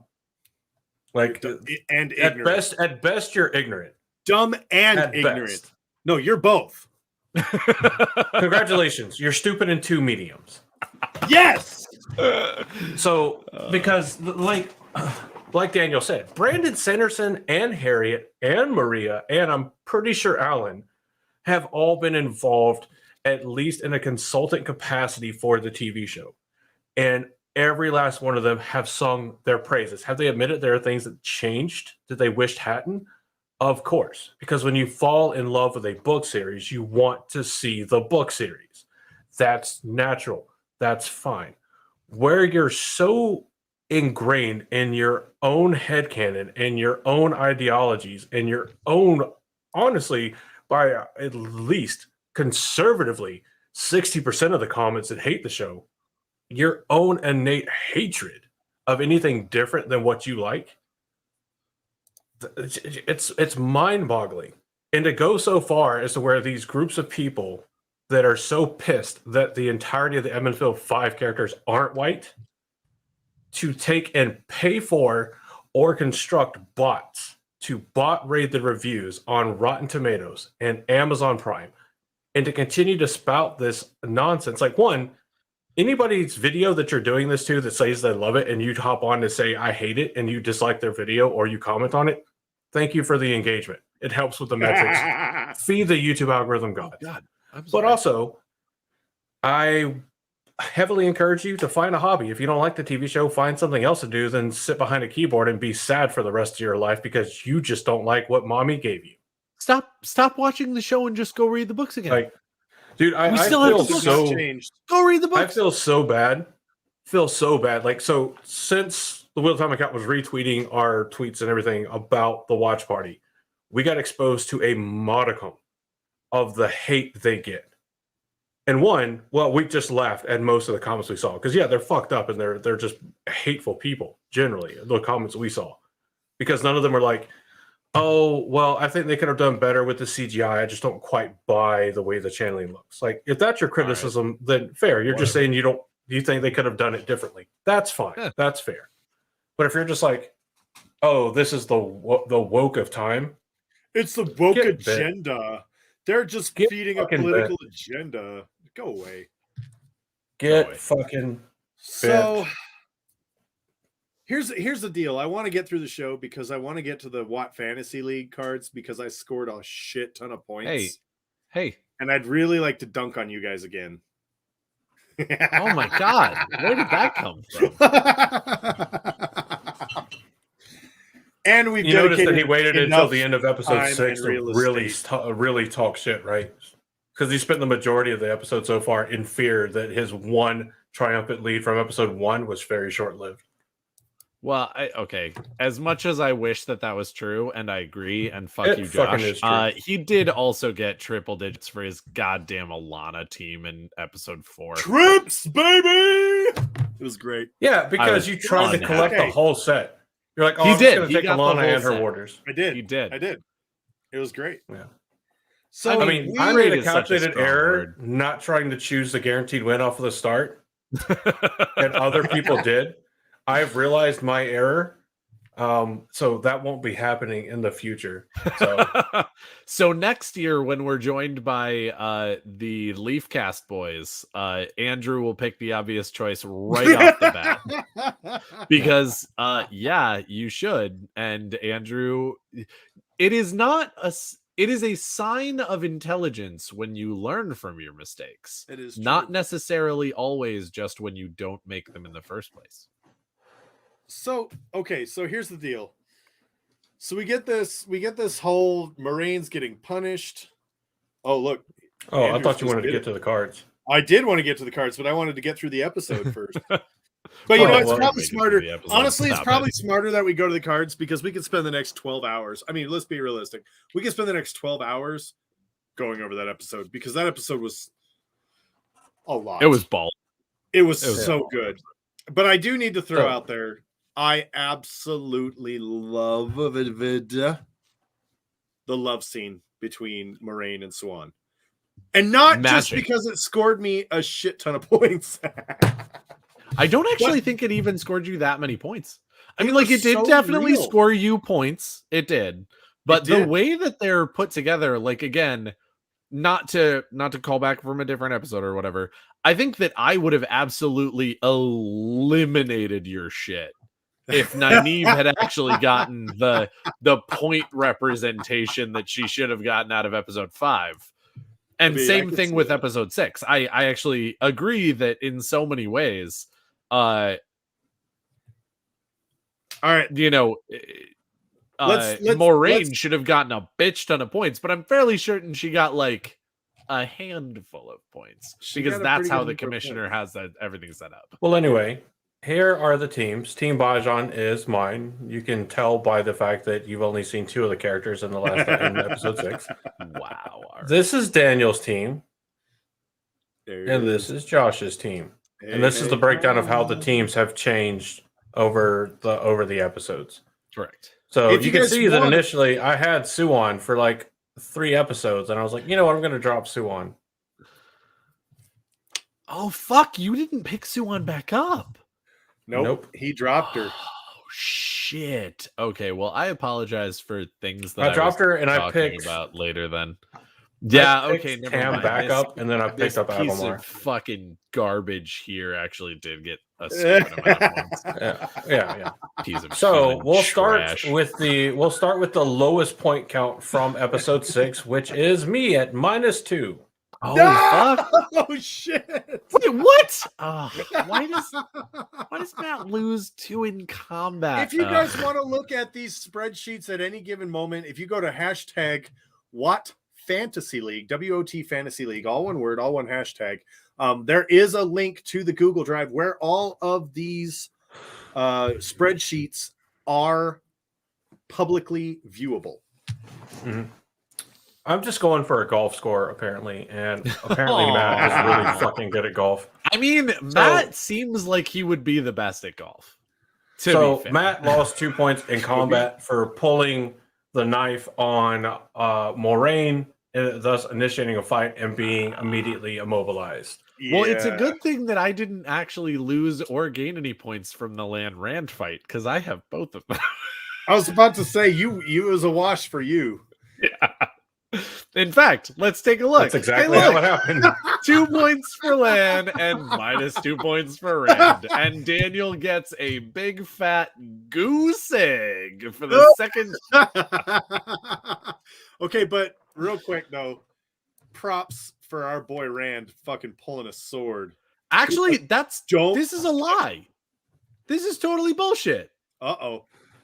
Man, okay, never mind. I take it back a little bit because Rand and Egwene I got the justifications. I can read them. Embrace at the end of the episode when they have the reunion. But to be fair, a lot of characters do. So it would actually just be like 2 points here, 2 points there for like a bunch of people, and it's not necessarily romance.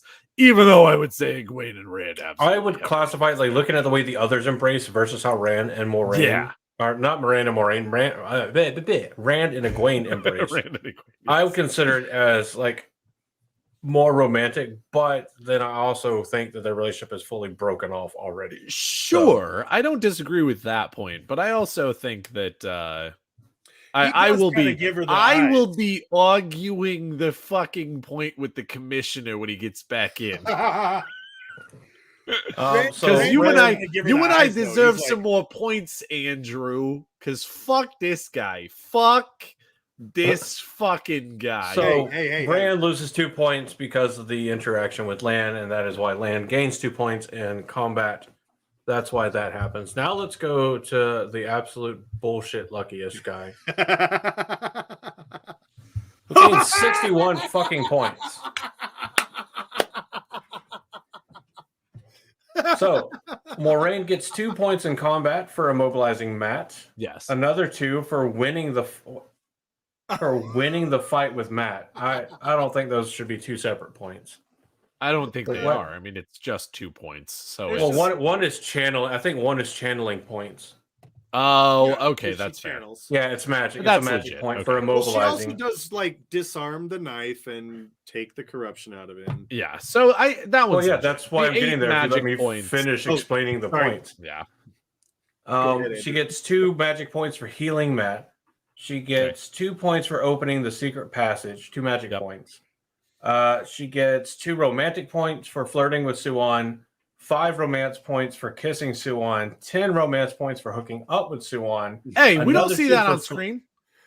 No, we also didn't see Rand and Egwene fuck on screen, but you and I both got points from it. Shut the fuck up.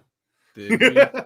Yes, we got intimacy points for Rand and Egwene. We do see post-coitus, so we're fine. Yeah, but when Moraine says, on your knees. Yeah, no, shut the fuck up. Yeah. So she gets another 2 romance points for flirting with Suan again. Another 2 romance for flirting with Suan while swearing on the oath rod. Yeah. And another 2 magic points for opening the Waygate with power for a total of plus 8 magic points, plus 2 combat points, and plus 21 romance points. Yeah. Suan gets plus 2 magic points for untangling the netting with the power. Solid. Plus 2 romance for flirting No. That's some bullshit. I don't agree with that at all. That is young Suan. That is a different actress. Is that a different character on the free agent shit? That is a different character on the free. She is available on the free agent shit. You don't have young Suan. You have old Suan. Not old Suan, but you have older Suan. I have Sophie. I do not have... I can't remember the young girl's name. Young Suan is not in this breakdown. What? The free. She absolutely was when we started this thing. That might be on the draft board. You know what? Okay, that's a point of contention we can bring up. That's a point of contention. I don't agree with that. I think you should have to have young Suan to actually get those points. Well, okay. You know what? That's 2 she's not on the free agent. thing. She's not So a this free is different agent. than the one that we actually originally used as well. Huh. Yeah. This is So different okay. than the So draft. for now, Anyway, we can mark that and ask the I question. will have points to talk about with Smack. Okay. She gets the same points for all the same flirting and romance scenes as Moraine does. Yes. She Plus also an gets the same additional magic 5. points for channeling. She gets 5 additional romance points. Do you know where those come from? Let's see. Flirting with Moraine is 2. Kissing Moraine is 5. Hooking up is 10. Flirting with her is 2. Kissing her again is 5. And then touching Moraine while she's holding the oath rod is another +2. Okay. All right. And then I don't actually. She gets another 2 magic points for channeling into the oath rod. Okay, that's fair. Yeah. That one's legit. The problem is with my card, I think Alana and her warders are done. The problem is that you're at fucking 420 points total right now. That's you not bitch. the problem. That's not the problem. That is the problem. Yeah, I'm actually pretty sure that every single person on your card below Moraine is actually done, and I think you're right. I am happy. I want you to lose. I want you to lose horribly, and I want it to be Andrew. I don't even want it to be me. I want you to lose horribly to Andrew. Fuck you. Well, hey, go back to the free agents list. Fuck your head and the neck it rode in on. The thing is, we also have to go back and we have to talk about episodes 4 and 5 on the chart, which I don't have the point justifications for that. It was pretty low scoring though, so Yeah, they were. I mean, they it were was. they were very low. because I feel like we actually did talk at least a little bit about the points for episode 4, because that was the one where fucking a piece of shit right above me ended up triple digiting again. Hey, wait, we're he had both, a okay, lot. never mind. You clarified. I was like, wait, we're both above you right now on. No, the piece of Well, shit. I guess on above this one me, he's directly not above the you. nice guy I like above him. Yeah, you only like me because I'm in last place. That's not true. Joke's I on like you. Plot twist: the whole game is based off of golf rules. I'm actually in first place. I would believe that. Yeah. So these are where the points stand now. We have Josh in first place currently until contesting happens, potentially. Winning or in first place currently as of the end of episode 6 with 420 points. Yeah, I'm he's in still last in place. first place. I think that he I will love how be. I love how two of us, less in Josh. first I love how Josh has 420 and I have 69. place. Ha! Giggity. Fucking nice. And then Daniel has 203. All right. Once So- I actually contend and convince What is Smack, the most because points I'm I a ever got? Very persuasive. I have never person. gotten over 30 points. No, Also, episode again, 4. I This was said this episode to 4. Smack. I love how it looks like in episode 4, Agelmar Jagad got 28 points based on yeah. like this the way that the spreadsheet is put together. Yeah, And but I it's definitely not. got It's those low for game. low game. Yeah. Yeah. Because he kills a channeler and does some dope ass other shit in episode 4. So he definitely deserves those 28 points. But it's okay. I feel like I will actually have half this guy's points as soon as I convince Smack to take away some of his and give me a few. Because Well, I think that there are good reasons that It is- I should have a very small but mighty amount more points, and that this guy should have less. Suck it. So it'll be interesting to see what happens though, because like I said, I think the majority of my team is out for the rest of the season. Yes. But Well, and of course, the other nice Moraine, thing. and Moraine's going to be racking up some points still. That's my guess. No, she definitely will.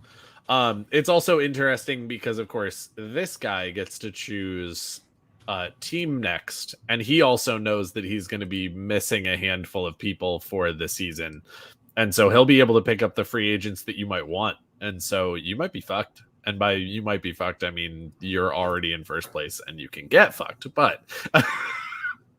It's true. But as I said, True. when Rand Is this too sassy of a tweet to post in response?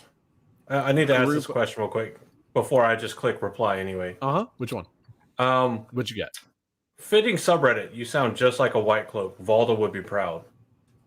No, that's amazing. Hit send immediately. I don't want you to think about that anymore. Full Press send! send right now. Go full right now and be as sassy as humanly possible to this white cloak douchebag. Yeah. So, okay, so that's the points that are going on.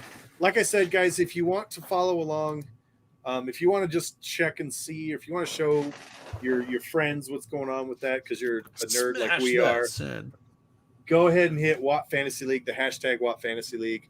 Also, if you would like to play, if you would like to organize a team and play for season 2, that is a thing that is happening. Now, we've already got the Way of the Leaf, who have expressed a desire in having a team and having representation in season 2. Now, the commissioner has said that he wants to have, I think he said 4 or 5 teams max. Yeah, so I would say, okay, if you are a content creator and you are also interested, please let us know. We would like this to be a fun thing for content creators for season 2. That does not mean that it will only be open to content creators, and especially, though not limited to, if we don't get enough content creators, we will likely open this up to individuals as well, depending. But first and foremost, if you are another content creator that has put in the foundation, that has put in the time, that has put in all of the effort to go ahead and make Wheel of Time a thing, we definitely want to hear from you. Please shoot us a message, shoot Smack a message. Definitely let us know that you are interested, because this is, I don't know if you've noticed, but this is fun as shit. And if you don't know where you can ask questions, join our Discord. In the common room category, we have one that directly says WoT Fantasy Draft. You'll see cross swords at the start of the channel name. You can post in there. We can get you all the rules. I believe the rules are even in the description down below for this live stream. Awesome. Yes, it's the very first link. Fantasy Draft rules. As they stand. By all means, if you are commissioning your own kind of league or whatever, feel free to change and adapt the rules for your league. That's perfectly fine. Yes. We are going with Smack as our commissioner. So ultimately, when it comes down to it, if Smack says, okay, you're right, yeah, there should or shouldn't be points here, that's what happens. Oh, he's the DM. And it's not just him. It's not just him. I do want to thank Adalorna Sadai for helping him with some of the points and helping confirm some of the points. Yes. Which, and that's also, actually another good point. They make a shout out to North Harbor in the show. Indeed. So North Harbor Podcast, I'm going to say unofficially, officially, you got your shout out on the show. Indeed. And I also, again, if you are doing your own, as Andrew already stated, please feel free to do your own commissioner. That likely does mean that you will probably end up with a different point total than us. And that's okay. That is totally okay. Your commissioner will be the god of your fantasy draft. Yes. And they should be. That's absolutely true. They should be the end-all, be-all of judgments. Yes. Again, please plead your case to your commissioner. That's why they exist. I definitely will be. However, at the end of the day, if your commissioner says yay or nay, that is the rule. That is the judgment that is being made. Also, Smack has already made the comment and the interjection that he will likely not be doing exactly the same point categories, totals, all of the different things. I'm guessing that most of the things will stay the same, but there will be some differences between season 1 of the WoT Fantasy Draft and season 2. So if you want to go ahead and do for season 2 and you want to, learn from the original creator of it, make sure that you keep apprised of our Discord and DM Smack if you want more information and things like that, because I think that it will be somewhat different between seasons 1 and season 2. However, if you want to use the season 1 rules, feel free to. They are written there, and you don't need to change anything. What's that? Hang on a second, because I'm going to throw this up, and there's been plenty of comments I've thrown up to see, and they just happen to be while you were talking. So I wanted to throw one up and like get you to stop talking. Head over to our Twitch to see what clips Morshadi has been making, because I know, no right? fucking clue. I have ideas, but if you're not following us on Twitch, you can. Whenever we do live streams, we do live stream to YouTube, Twitch, Facebook, and Twitter. So by all means, we try to engage everywhere we can, and thankfully, through the use of StreamYard, we can see all of your comments and that kind of stuff as they come in. So, since we've covered the WoT fantasy draft, and that is now updated, everybody kind of knows where the point total stand and how incredible my comeback arc is going to be for season 1. Don't call it Let's a get back in it. comeback. I've been here for years. Let's get back into talking about episode 6. And it's funny because like I sold this to the guys like, yeah, we'll talk about episode 6, and we'll probably talk about all the previous episodes to some extent, and we'll do the WoT fantasy draft. And I even thought about, since we've had scheduling conflicts with Vets Discuss, bringing Vets Discuss in, and that's just not going to happen. Vets Discuss is still a thing. It just needs us to not get super like called into work or it to be interrupted. But back into episode 6. Morshadi, you're in timeout. You're not allowed to make me think of Parks and Rec when we're talking about the Wheel of Time. So let's get back into talking about episode 6, as like 95% of WoT YouTube and WoT Talk and WoT and everything has been since the episode released. Right. Whatever time zone, whatever day it was for you. For me, it generally releases at 7 p.m. on Thursday. Yeah. So, which bodes well for my Christmas travel plans. But so we finished off with Moraine getting chastised, prostrating herself, and Suan saying, "You may leave. I will think on your prostrating." The R is important. I said prostrate, didn't I? You said prostate. That's without what I meant. the R. Fucking English, sorry. We all know I can't speak English. No, I love you, and you're great, and never change. But also, the R is important. Shut up. You're right, but shut up. Anyway, moving on. From there, it moves into Moraine just sipping on some lovely tea. Mm-hmm. And then we see Nynaeve and Loyal walk out of a hall area across the kind of alley. These roads are narrower than I expected to be, but I love it because it makes it feel like a vastly grown city. Right. And literally, as soon as they turn a corner, your boy Lan just pops up and is like, he's just right there. It's like I can't remember the episode of Star Wars where they do the whole like nod to each other, then R2 like shoots the lightsaber up in the air to Luke. Return of the Jedi. Oh, Return of the Jedi. Yeah. I am not a Star Wars nerd. I like it. I enjoy it, but I'm nowhere near on Josh's level and just Daniel's fucking near photographic memory. So we get that scene like, and Lan is like, okay, it's them. I love how Moraine walks in the room and she's like, this is the room. And initially I was like, oh, she can sense some evil. But then I was like, no. I think instead she is feeling the confidence and surety through the bond with Lan. And Lan being like, this is the place. This is the Basil place, Gill, and this the is nice, the time.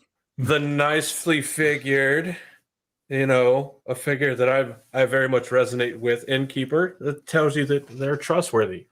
Right? That's right. We knew it was Basil Gill. He's a good Queen's man. He's a good Amerlin's man in the show. He's a good Queen's man in the books. Yeah. And then Moraine walking in. I love how Joshua really pulled off the surprise factor. Like, oh, Nynaeve, you're back already. Oh, fuck. Oh, we're in trouble. And I love like, it's like away. Yeah. But then you get like some of the best comic relief from like going from the books. The most unlikely source in the situation where Lan's just like, it's nice to see you too. You fuck. and then yeah. And then you get this nice scene where you see how much Rand cares about his friends. Yes. And he's like, yeah, this woman, I watched her, or he didn't watch her, never mind. But he saw the effects of her leveling a ton of Trollocs, and he has seen her sink a ferry and knows that channeling is incredibly important and figures that Lan is incredibly talented. And he still says, parry this, you filthy casual. And then like a casual, gets distracted by Matt. and Lan immediately jumping in. Like when I saw that, I thought back to all of my disarming training in the military. If you can distract them or they get distracted and you can rush in, perfect. And then he gets fucking thrown down on the bed like a fucking newborn. It reminds me so much, and I love it, of the Aragorn opens the door and Sean Astin stands there and he goes, "You give him back or I'll have you for shanks." And then Aragorn just goes, "You're adorable. You have a stout heart, Master Hobbit, but you cannot save yourself from the things that come." And it's like Lan does the exact same thing. He's just like, "You are so cute when you're trying to protect your friends." But what about Lan's dad finger? Whenever he steps in front of Moraine, is just like, "Don't be stupid." He totally did too. That is the dad finger. Like I can see Josh doing that to like Anara or Evie as they're about to like try something. He's like, "Don't be stupid." But obviously in the kind dad loving way, not the "you just threaten my eyes to die and I will murder you" way. So then if you touch my eyes to die, is that the FOFA finger? Is that the FOFA finger? Fuck around and find out finger. Oh yeah, fuck around and find out.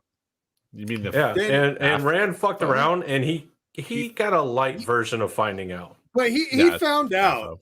He just didn't have any.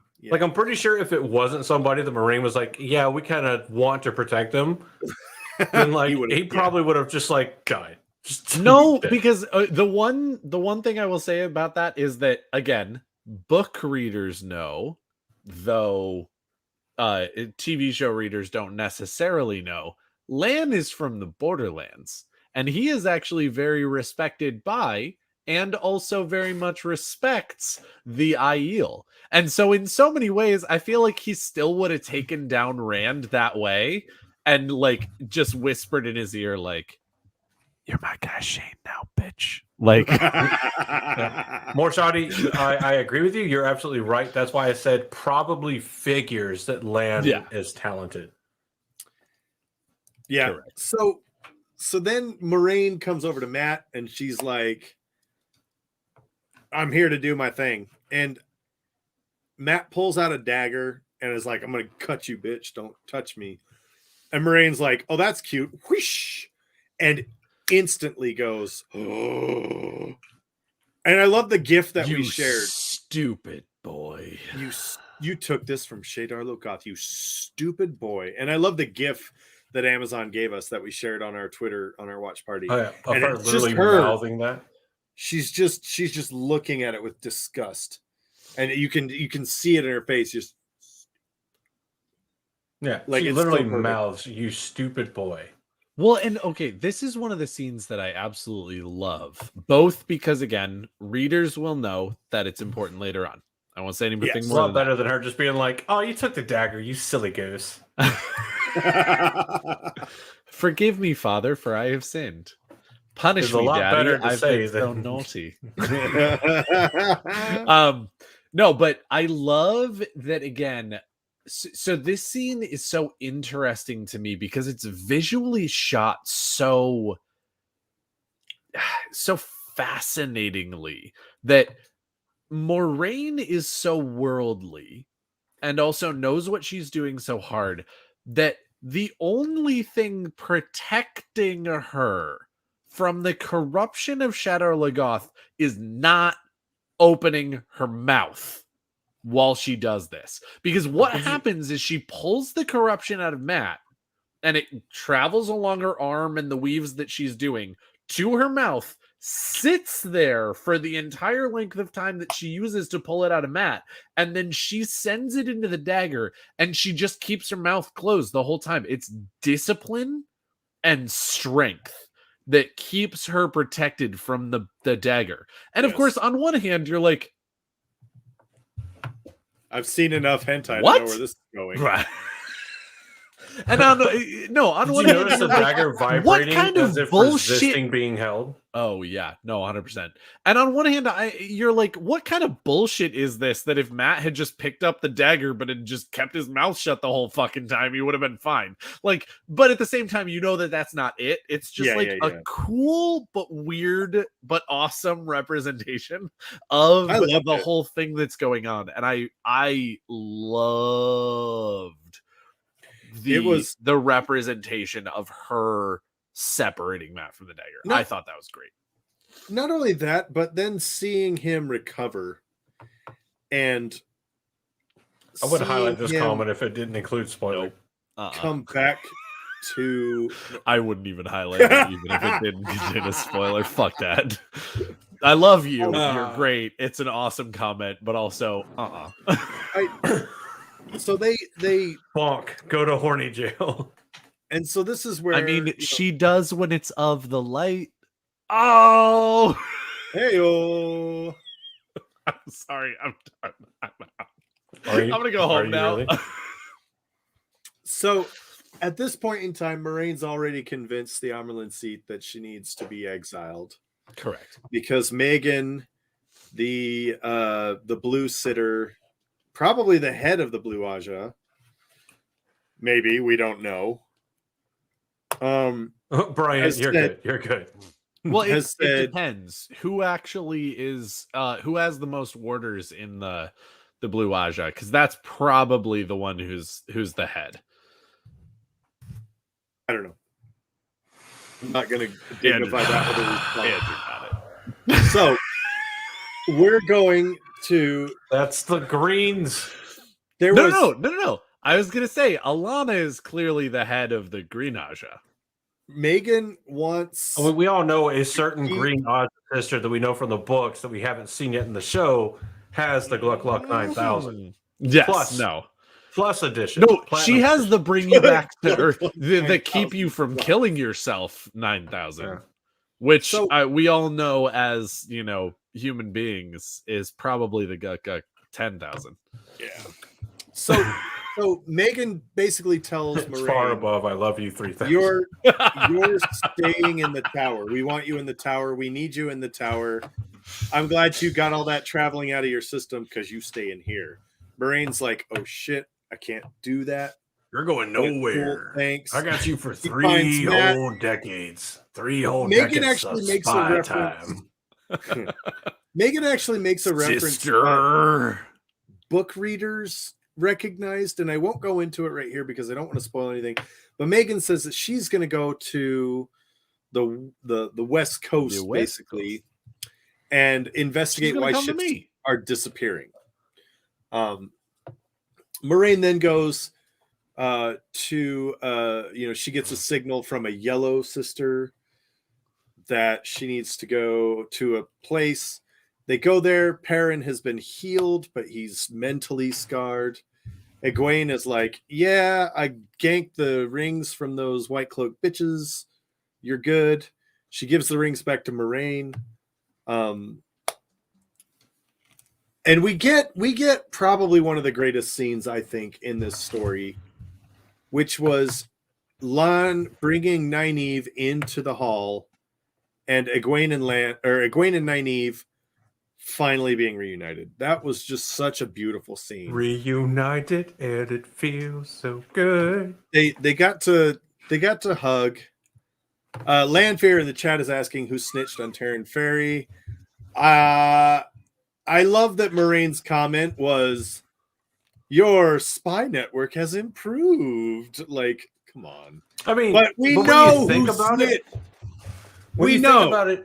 When you think about it, it doesn't take too much to figure out. We know his son was on the way. We know as soon as they started disappearing, that given a direction from the Dark One, the Murdrall and them would have left to find a way to get across because they're far too afraid of failing. And we know that the entire scenario would have been the talk of the locale. Trollocs were here. This weird cloak dude was here. And Aes Sedai was here. And we're right. They are the shadow incarnate because they sunk the goddamn ferry. And nobody sinks ferries except for dark friends. Nynaeve and Egwene. F-E-R-R-Y. Nobody sinks fairies like dark friends. We are the goats at sinking fairies. That's right. Wait. We? Shit. Fuck. So then Egwene and Nynaeve are brought before the Amarillan, which gives one amazing line. The Amarillan seat waits for one woman, and it is not you. I love how it's a slightly lower volume, like almost under her breath. Like the Amarillan waits for one woman, and it's not you. Like, oh wait, no, we skipped over an earlier scene. The best burn of the episode. Oh yeah. If you're going, if wisdom is the title you claim, perhaps it's time you use some. And I'm like, she's gonna need the whole yellow Aja to heal from that one. Dude, I love how much they're setting this up because, like, again, in the books, I obviously understand why Nynaeve is so against Moraine, like what's going on, all of this different stuff. But in the show, they have done such a good job of just putting that into your mind already. Literally the first interaction that Nynaeve and Moraine have is antagonistic. It was Then, boom, they go into the pool. Boom, antagonistic. Nynaeve shows up with Moraine and Land. Boom, antagonistic. They go to the White Tower. Boom, antagonistic. And it's not just Nynaeve. In the books, it's a lot of just Nynaeve. Nynaeve's just kind of a bitch to Moraine, which, again, I'm not saying that she doesn't deserve it a little. She does keep a lot of secrets. She is an Aes Sedai. Like, there is a lot going on there that is sort of a little bit justifiable. But, like, in the books, Moraine does not barb Nynaeve very much. In the show, she ain't afraid of no bitch. Like, come on now. Like, she absolutely ribs back. And she's just like, this pool ain't no thing. Like, the Aes Sedai are better than you. And then, like, later, like, oh, if you actually want to be called wisdom, maybe you should fucking use some and shit like that. It's great. Like, it absolutely sets up their antagonistic relationship to, like, another level for more than and it's actually a good place to insert that, because we do get Nynaeve basically ignoring the fuck out of Moraine's advice, because Nynaeve and Egwene go into the audience with the Amarillan seat, and the Amarillan seat is like, oh, hello, thank you, I appreciate you, you're wonderful. And Nynaeve is like, now that you're done blowing smoke up my ass, what do you want? Oh, honey. Dude, I hated it, but I also loved it, because on one level, she doesn't say anything that's not true. She doesn't. Mm-hmm. And at the same time, like, I feel like she actually believes a number of those things. Yep. I do. I legitimately think that Suwan is like, okay, no, I definitely need to take you seriously. I definitely need to give you the benefit of what you've done, because holy shit, I would be down 3 sisters right now if it wasn't for you, Nynaeve. And there is a lot to be said about the fact that, like, again, I'm still down those 7 sisters. I'm not saying that they're not dead, but it means a lot that you brought that shit back to us, Egwene, and things like that. And then Nynaeve's like, ugh, are you done complimenting us and telling us bullshit? Right. Like, and you're just like, Nynaeve, how about you take a chill pill, take a compliment, and, like, yes, still be you. I don't want you to not be Nynaeve Elmira, but also, like, chill out just a little bit. It's like a much softer version of the scene between Suwan and Logain. Oh, yeah. It is still disrespectful in nature, because given what Nynaeve told us in episode 1, she has a founded reason to hate the Aes Sedai inherently, based off of her recollection of the story. She absolutely does. She never changes that. Like, I love how, like, she comes around the corner whenever after Rand and Moraine kind of finish with their banter, and she goes from, like, you know, looking relatively positive to be like, oh, you. Yeah. And then she's talking to Suwan, and she's like, I don't give a shit who you are. Like, I know what you've done to somebody I loved and really cared about, and you just tossed her away. And then she gives Suwon the same thing she gives everybody that ever slides her. It is still very much Nynaeve. But what Suwon does here is a 180, partially probably because it's in private. She wasn't disrespected in front of the sitters where she needs to show strength. And she gives this really touching, emotional kind of speech like, Tarmagaiden is here. And it doesn't matter who you are or where you came from. It doesn't matter who any of us are or what we want. All that matters is what you do. And the wheel doesn't care what you want.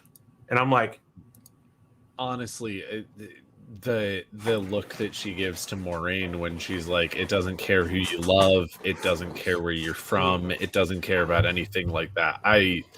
That was another point in the episode where I didn't cry. I didn't like lose my shit, but I was also like, that is for someone specific. And you're saying it as a general statement. You are.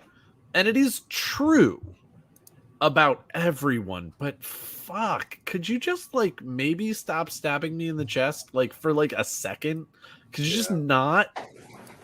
Well, so then, you know, they have their exchange and they're basically like, okay, this is what's going on.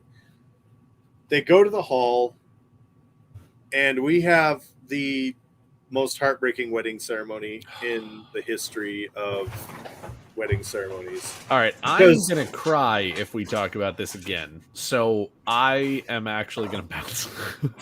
I want to. I'm just saying, when she says, you know, Swan Sanche, clever as a pike, strong as the tides. Ah, that was just beautiful. The finger touch, it was amazing. And she says, "Leave this tower," and all the sisters turn their back on her, shun her. You know, I've seen people online that were like, it's so stupid if they're staging it. Why? It doesn't mean it's not any less painful, A. And B, and it doesn't mean it's still not something that they have to act on. And C, she just effectively said goodbye indefinitely to the woman she loves. Yeah. Well, and I hate the fact that, again, if anybody here has never actually put on a scene that is heart-wrenching, it doesn't fucking matter that it's fake. You know it's fake. But especially just for starters, again, I know that all of this is acting. It's a television show. That's the whole fucking point. But at the same time, in the story, you have this fake thing that Moraine and Swan are doing, but Alana doesn't know it's fake. Megan doesn't know it's fake. Leandrin doesn't know it's fake. None of the sitters know it's fake. And so again, they're still turning their back on a sister. And Moraine is getting their backs turned on her. It doesn't matter that she knows that it's not a real exile. It still hurts. Alana's fucking face at the end where she's mad at Moraine and so sad for Moraine and so reluctant to do it is so... Oh! Well, God. And the other thing is, you know, what did Leandrin accuse them of, right? Leandrin accused them of the Blue Sisters are looking out for each other, which would weaken Swan's position. Mm-hmm. Which makes it so much sweeter when Leandrin gets shut down. Oh, and I feel like, so you know, Moraine has been holding on to that card. And you can see the look, like, you can see her, the cogs turning in her head. She's like, do I play this card now or later? And she's like, okay, it's about one of the people that I believe is the Dragon Reborn. I'm going to play this card. Yeah, I don't have a... Hey! I don't have a... Leandrin, I know you've been meeting a guy in the North Harbor, so if you want to keep that a secret, leave me the fuck alone, or I'll tell your sisters, and you know what they'll do. Which suggests that she's probably talking to a dude who can channel. I don't know about that. There's really just so much. I think it just plays in the to Red Aja. Yeah. That I think it just plays even into like the in series like stereotype that the Reds just don't tolerate friendships or relationships with outside of their own Aja, with outsiders. Now, this is a theory that I kind of like, and without going too far into it, if it is Fane, it points to his role working differently than it does in the books. Correct. I don't think it is. Yeah. I don't think it's him either. So- I've also heard Can I- thrown around that it could be Mazrim. I also don't necessarily ascribe to that, even though, again, it would be really cool. It would be a really awesome tie-in, but also, Woo! like, Androl's here. maybe it's Androl. Maybe it's Androl. Is Leandrin meeting you? Is that where you got a taste for the Red Aja? Pavara is going to be very upset later. Oh, shit. So- Would it be, Fuck! would it be wrong to say that Androl earns his Red Wings? Hey-o. Androl absolutely earns that shit. I love Do y'all that- know what that phrase means? Yes. I'm Okay. trying to change the subject. I love that Moraine You would. is actively scheming. They tell her basically, you have a day before they're going to kick your ass out of here, so you better make it worth it. And she's like, yeah. So she does. She talks to Loyal. She starts giving instructions to Lan. She starts giving instructions to all of her people. And then after she gets exiled, what does she do? She hops on a horse, rides straight to a gateway. Not just any horse. She hops on Aldeep. Aldeep. Yeah, that's right. And she gets there and she's like, oh shit, I'm the only one here. Like, and there's a moment of tension, and then all of a sudden you hear Moraine Sedai. And I'm just gonna I say just it again love because I love it. The Loyal. idea of it And being you'll Moraine. never see me coming. I just love the idea of it being Moraine, and she's a blue, and if she didn't ride Aldib, she would die. Daniel I'm gets blue. If I'm Aldeep, I would die. If I'm Oh my Aldeep, God. I would die. If I'm Aldeep, I would die. So they all show up and she's Or like, if all right, no Aldeep. There we go. this is the scene we got in Master Gill's Inn where they were talking and they were going, shit, we need to go. It's time. So hold on. This is an interesting point.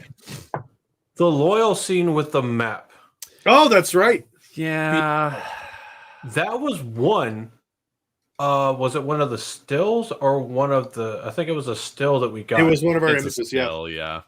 It was a still that they sent us of Loyal, Moraine, and Lon looking at the map. I wouldn't be surprised if it ends up in like Did the we ever tweet those trivia out? or Did we the ever post those extras out or yet? whatever. I have not. You should do that. Well, maybe I will. After we get through this. you should tweet out the images of me. Yeah. I liked the image. I like that Oh, the God. Ogier was there. Now there were a couple people that were on Twitter being like, there's no Evendazor leaf. They didn't use the Evendazor leaf to open. Yeah, up the there is. gateway." Look, You guys, just have to use your eagle eyes. stop. Please stop. We get it. The TV show is different from the books. And That's we all know- there were 3 years worth of warning telling you that was going to happen. We done been knowing this. also, okay. And anybody saying that, I do hear you. All of us hear you. Because if we're being completely honest, what they did in the show doesn't necessarily, like, there are a lot of justifications that are fucking great justifications for changes that they made. The Evendazora leaf is not necessarily one of them, but also, like, this makes it simpler. This makes it so much simpler. And she does channel a trefoil. She does. Yes. She channels an Evendazora leaf. And so, again, I hear you. We all hear you. We actually appreciate that in so many ways. When they make changes that don't seem to have a point, we hear you. We see you. We get it. However, Also, this is fine. Like, calm down. This is fine. so she weaves the Evendazor leaf. She opens up the gateway, and people were saying, "Well, why do the Ogier need to be there?" They're still the guides. They're still the Yeah, only she ones still who can't can guide travel them the through the ways. ways. Just because you're not going to see it until episode 7 doesn't mean that he doesn't need to be there. Chill out. So they all go in there, and then we do get a very huge deviation from the books. Everybody runs in. They start lighting up torches. They don't run in. They I mean, very They go in, hesitantly go. But yes. and then Matt sits back, and he's like, "Nope." Is it too late to change my mind? And he nopes out of there. He was like, "Nope, I'm not doing it." And they all get real shocked and scared because they're going to the Eye of the World to face the Dark One. And Matt is like, I'm not doing that shit. Nope. Now, it'll be interesting to see what happens in that. And we'll see it in episode 7 and 8. But Moraine says the wheel weaves as the wheel wills. We were over here screaming our nerdy little hearts out because she said the thing. Well, and of course, immediately after that, she says, whatever happens now is beyond our control, which is why when Matt doesn't come with them, she's like, I literally just fucking said. I said my fucking piece. Yep. Bye, Matt.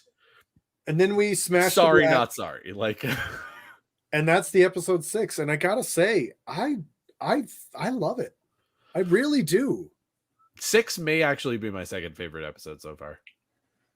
Hard agree. 4 was my most favorite. Yeah, but right 6 might be my second that favorite. one.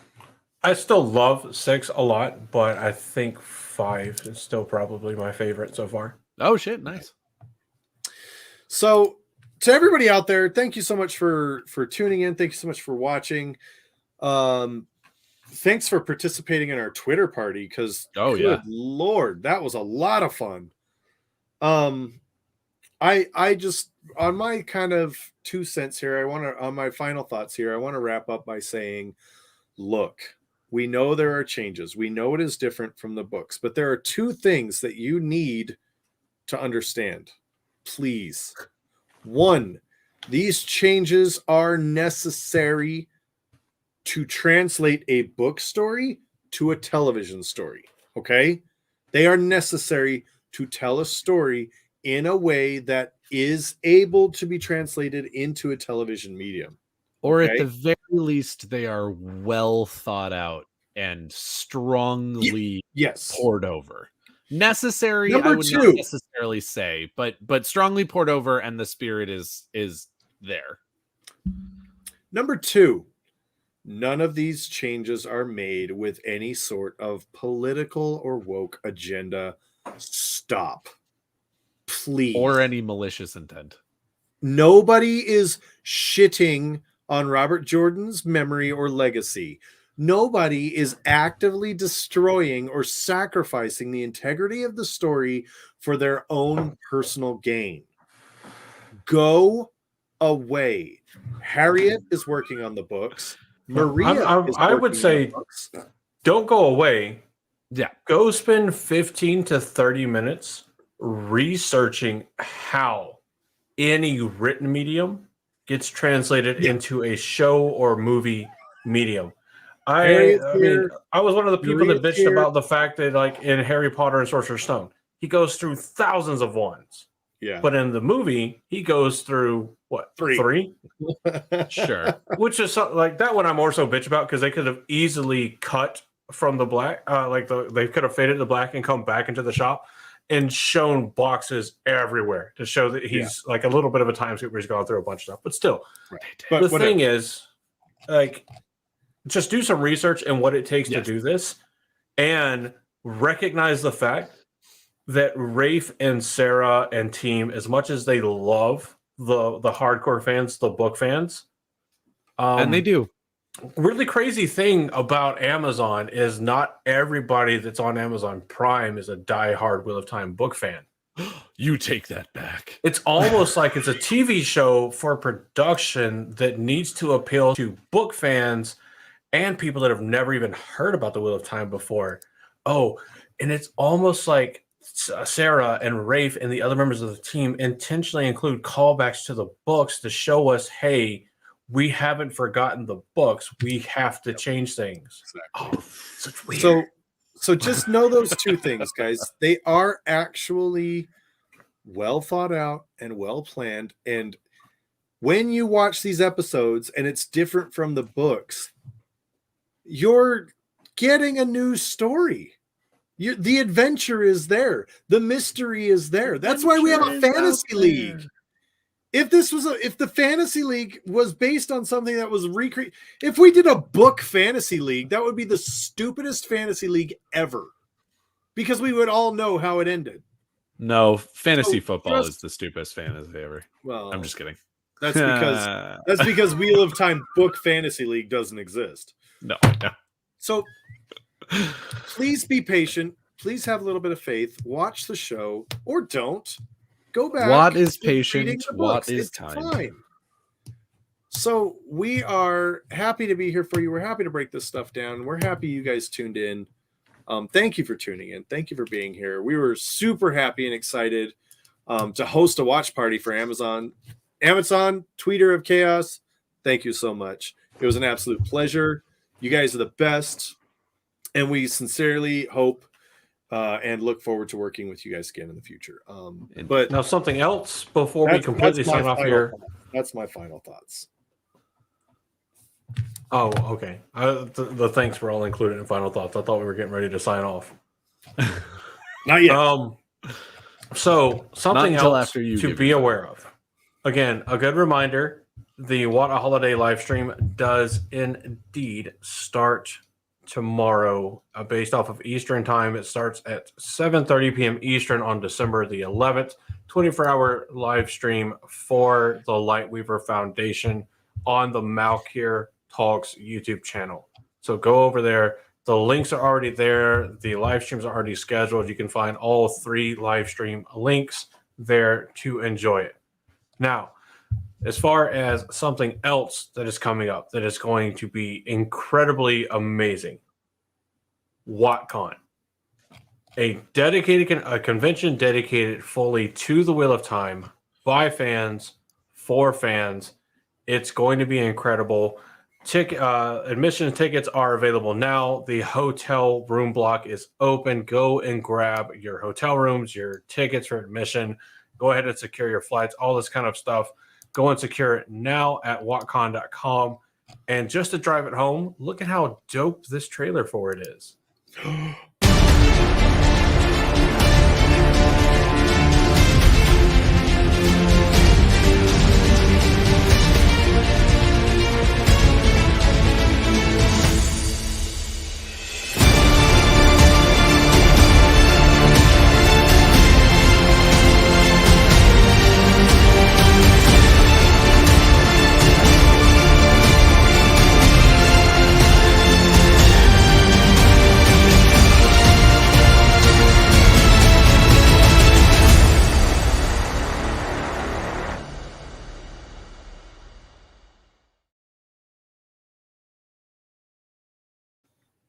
The con weaves as the fans will. Yeah. So if you're looking for admission tickets, if you're looking for the hotel block, of course, go to wotcon.com.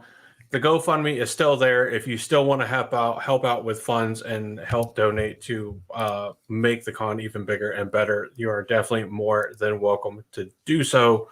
It's the original goal and the stretch goal have both been blown out of the water. It's been incredible. And I'm not just saying that because we're involved in the planning for it, but we're going to be there. We can't wait to see all of you there. And if you can make it, please, please, please do come out. It's going to be a fantastic time. There's already some pretty epic guests announced, and you can find who those guests are on wotcon.com. But with that all said and done, thank you so much for coming over to the live stream, for hanging out for the live stream for us to talk about episode 6, to get up to date with the Wheel of Time fantasy draft that Smack made and that we're running for season 1. Can't wait to see the next 2 episodes.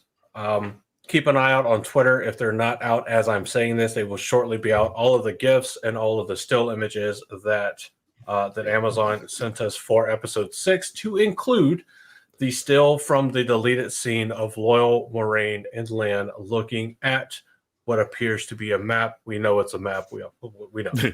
But that still will be in there as well. Give us some time because, of course, we're going to try our best to include alt text with the images for those of you that may have potentially visual imparities or, maybe hard of sight or something like that. So hard of sight, hard of hearing, however it works. I've never used any of that stuff. I would be incredibly interested if somebody wants to explain it to me exactly how it works. So maybe we can better account for that kind of stuff in our postings. I think it'd be cool to learn. But I will say that 99% of the time we do have alt text embedded in the GIFs and images that we do on Twitter. Excellent. Yeah, for this one, the only reason we didn't is because we were trying to keep our own created average of a tweet every 3 to 5 minutes. It was fast paced, and again, we didn't get the images as early enough for us to be able to go ahead and create the alt text to just throw in with the images and GIFs. But we will include it when we post them here shortly. Thank you so much for hanging out. Thank you so much for coming out to the live stream. We love you. Thank you for your support. If you want to find other things, Black Tower Podcast, go to blacktowerpod.com. It's got links to all of our socials, our merch store, Patreon, all that kind of stuff. But any other final thoughts before we fully sign off here? Nope. I don't know why I just made a sound. What the fuck? Because Anyway. it was fun. Yeah. For those of us here at the Black Tower Podcast, again, thank you so much. We love you all. I have been your Bajan Mahale Andrew. I have been your Sorvan Mahale Josh. And I have been your Amin Khan Mahale. We hope that this live stream is finding you in an amazing position wherever you are and whatever you're doing. And in case we don't see you again, good afternoon, good evening, and good night. In the shadows, always watching, always running the show. In the tower, you can bring your pain. In the tower, you can feel the strain. You've been having so much trouble just fitting